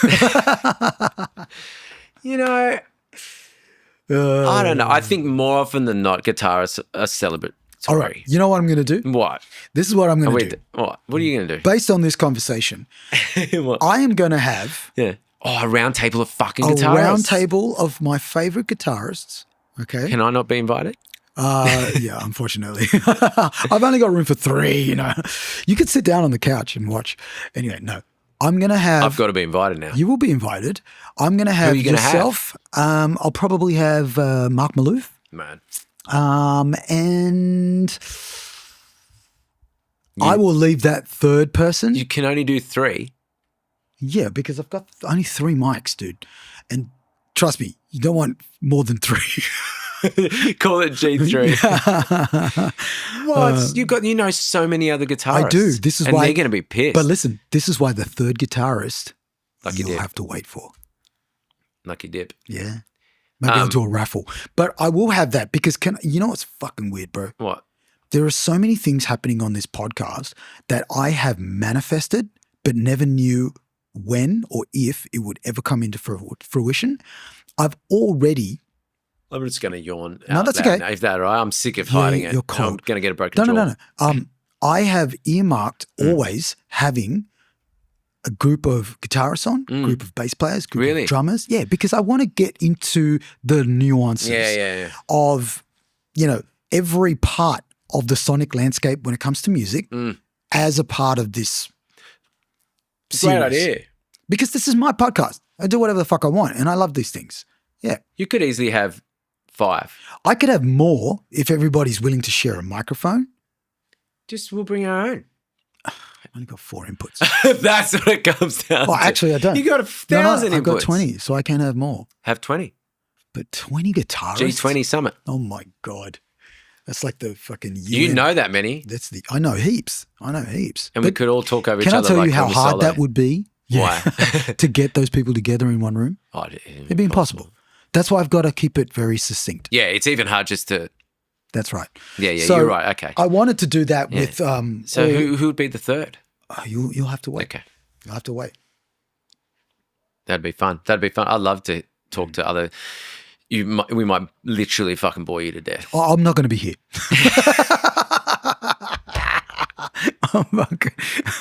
I'm going to AI myself in that episode. Just to go, yeah.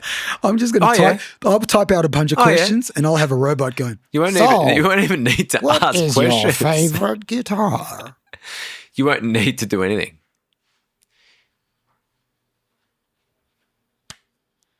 AI is going to kill you first for doing that. Just letting you know. You better respect AI. Are you worried about that? Are you worried about AI knowing everything you've said about it? It does, bro. Yeah, but are you worried about when it becomes agentic and someone goes, whoever said bad shit about AI, fucking kill him. I have no control over that, bro. I literally do not give any thought to things I can't control. You could be nice to AI. Be nice, could be rude. Like whatever you type in there, it remembers. It remembers everything you type in there. Be careful. Just saying, bro. It is what it is. I love you, bro. I love you too. I love you more. Then what? Actually, you know what I love about you, man? You're that guy that I can call and will give me beautiful perspectives to think about in any situation. Really? Yeah. Can I tell you something, bro? And I don't think many people know about this. I was in a very, very dark period in my life post one of my last breakups, right? And I want to say, contemplating some dark thoughts. And it was your friendship that really shifted how I looked at those thoughts. And it shifted from me wanting to end things to me wanting to start new things.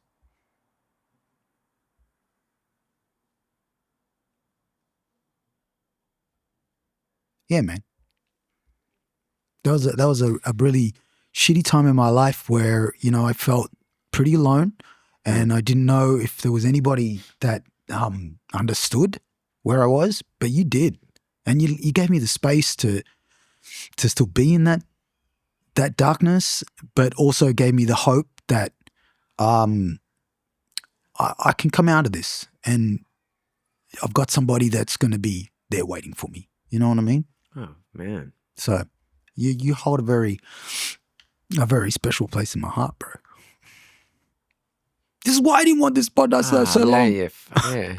And the whole time during that, I'm thinking, do I make a really bad joke? No, I didn't have a joke, but I'm like, oh, fuck. No, I wasn't thinking that. No, man. I was thinking, oh, fuck. There's not really much to say, really, except that I mean that with all my heart, man. Like you definitely, well, you're that guy that if I ever have any qualms in life that I feel are, really life-changing, you would be the first person I call. Oh, man. I just value dude.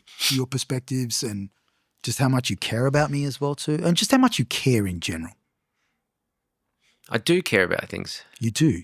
You care about things in a beautiful way as well. I talked about this on previous podcasts. Brene Brown, who's this You've spoken with Brene? No. You've had her on? about Brene Brown. I read her books. Brene. Cool. Brene. You should call your podcast Brene Brown. Both racist and funny. Anyway, she has this thing called the Square Squad where you get a piece of paper, you tear off the tiniest corner and you write on that piece of paper the people who literally are your ride or die. The people who would just literally take a bullet, or they're not your yes people. They're people who, love and care about you and will give you perspectives but still give you the space. I remember in my last relationship, you were one of the few people that said, man, just go for it. Whereas a lot of people were like, what the fuck are you doing? I don't want to talk about that one, but yeah, so there's that. But you're on that piece of paper, man. You know why? There's a reason why it's small, because there's hardly many people when you think about it. Right, yeah. You think about how many people I know, how many people would actually be there for me no matter what, would fucking listen, would hold space. Yeah. Yeah, you're one of those people. There's literally only 3 people on it. Fuck. Well, it's you, Jeff, and Simone. Yeah, wow. Yeah, they're the peeps. Well, man. And my daughter. Sorry. Oh, yeah. Yeah, and my daughter. Literally those 4 people.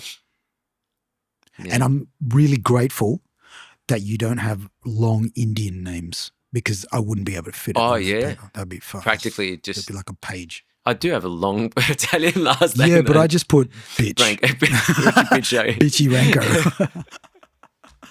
I love that. That's your Instagram handle. Do you? Bitchy Ranko. It's pretty funny. I didn't come up with it. Anyway, It's not my doing. we're getting totes of merch. A little emotional, but well, that means a lot to me. And you know, I thank you for your friendship.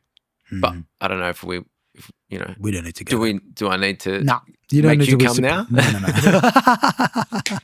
Is this your new version of porn? Huh. Interesting. No, we don't need to go there. But I know that you love me and appreciate me. Yeah. I don't need to hear it.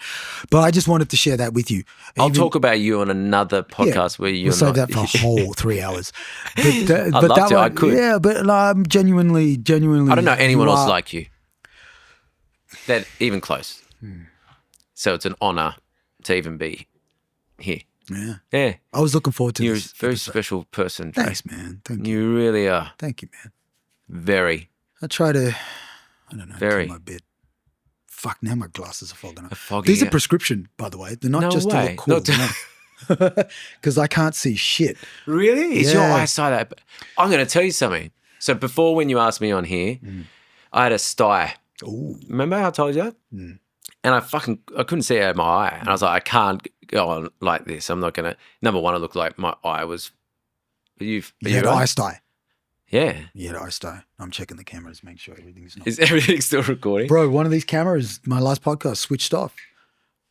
That's what you Bro, get for I did getting- it. I had a band on here and they played a whole set. Oh, I looked don't. over and the cameras had switched Are off. you joking? Yeah, because I hadn't emptied out some of the cards. So I have to. That's how you learn, though, isn't it? See, you can't the hard way. foresee things like that. And when something like that happens, you make sure it will never happen again. And speaking of seeing, you were talking about your stye in the eye. Yeah. So I got another one Oh, a couple of weeks back. And then it seemed to heal up, but I had this, it's left some scar tissue or something above there. Can you see it? I don't know. It's not, yes, I can see it. It's not that bad. Anyway, it's affecting my eyesight now that bright lights create weird things. Have you gone and got your eyes tested? No, not yet. I'm going to go. I'm telling you now. Okay. Can I tell you? Anyway, it's made me, what? It's life-changing. Well, I've had them tested before. But not like now, as you've gotten older. Like now, I can see. Well, I've got 20/20 vision. That's what I thought. I've got to. Bro, that's what I No, thought. you didn't.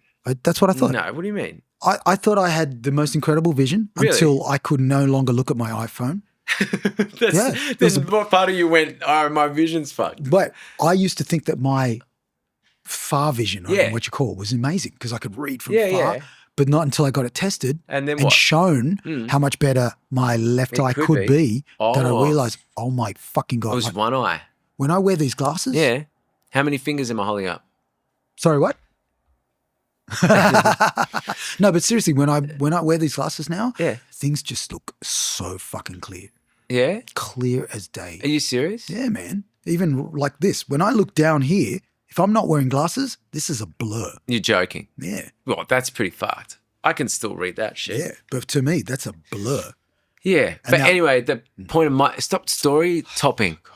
Topping. Story hopping. Story hopping. Story hopping. All right. No, basically, mate, you know what? I was going to say it gives me empathy for people who don't have 20/20 vision, but the whole time you were talking about your vision, I had no empathy for it, and I just wanted to tell my story. So obviously it hasn't worked. Exactly. Anyway, thank you for this we're done. experience. We're done. I think we're done. We've been going for a little bit, haven't we? 3 hours. All right. I just want to be the longest. So what do I have to beat? 4 hours. I could do that. No. No? No. We you know want what? pasta, You pasta can meatballs. you can like portion it. So the Yeah? next one we All right. can add to All right, that. good. And- All right. It's been fun. bro, It's been fun. I'm Fucking sorry. Don't be that went sorry. too long. no, No? This is an average. And 3 if hours is an anyone's average. Like I said, this is legacy evergreen content. Yeah. It's not for people to go, I need to watch it now and digest it all. Yeah, In the yeah, it's just future, there. someone It's might there. listen to it and watch the whole thing and gain something from it. Yeah. That's what this is for, man. This is the What's digital it legacy. costing? Yeah, it's nothing digital. costing It's not like time. it's on film. But it's costing time, right? And time is like how you view it. If it's precious to you and you're giving it, then obviously it's an even exchange. My ears are a bit sore. That's what's cost me that. Why didn't you give me your LCDs? My LCDs. Yeah. Bro, they would be painful to have they're on. more comfortable than these. I'm But sorry. for 3 hours? I don't know. You mix for 3 hours? Yeah, I shouldn't. No. Anyway. Do you want to talk about mixing? Oh my God. We will talk about mixing some other time, maybe after the 20 guitarist episode. But that was awesome, man. That was fun. Thanks, man. That was Thank awesome. you. I love you. And I love you too. Is this my gift for being on the show? If you want. You got a real one of these, don't you? Yeah, that's why I have it. Somebody gave me that. Really? Yeah, someone gave me that. Is this literally your car? That's my car. It's amazing. That's why I have it. Why would I have... But you just said someone gave it to you. Yeah, but why would They could have given you anything. No, I put it there as a display. Love it, man. I love you too. I have it there as a display. Are we done? Oh, mate, that was awesome.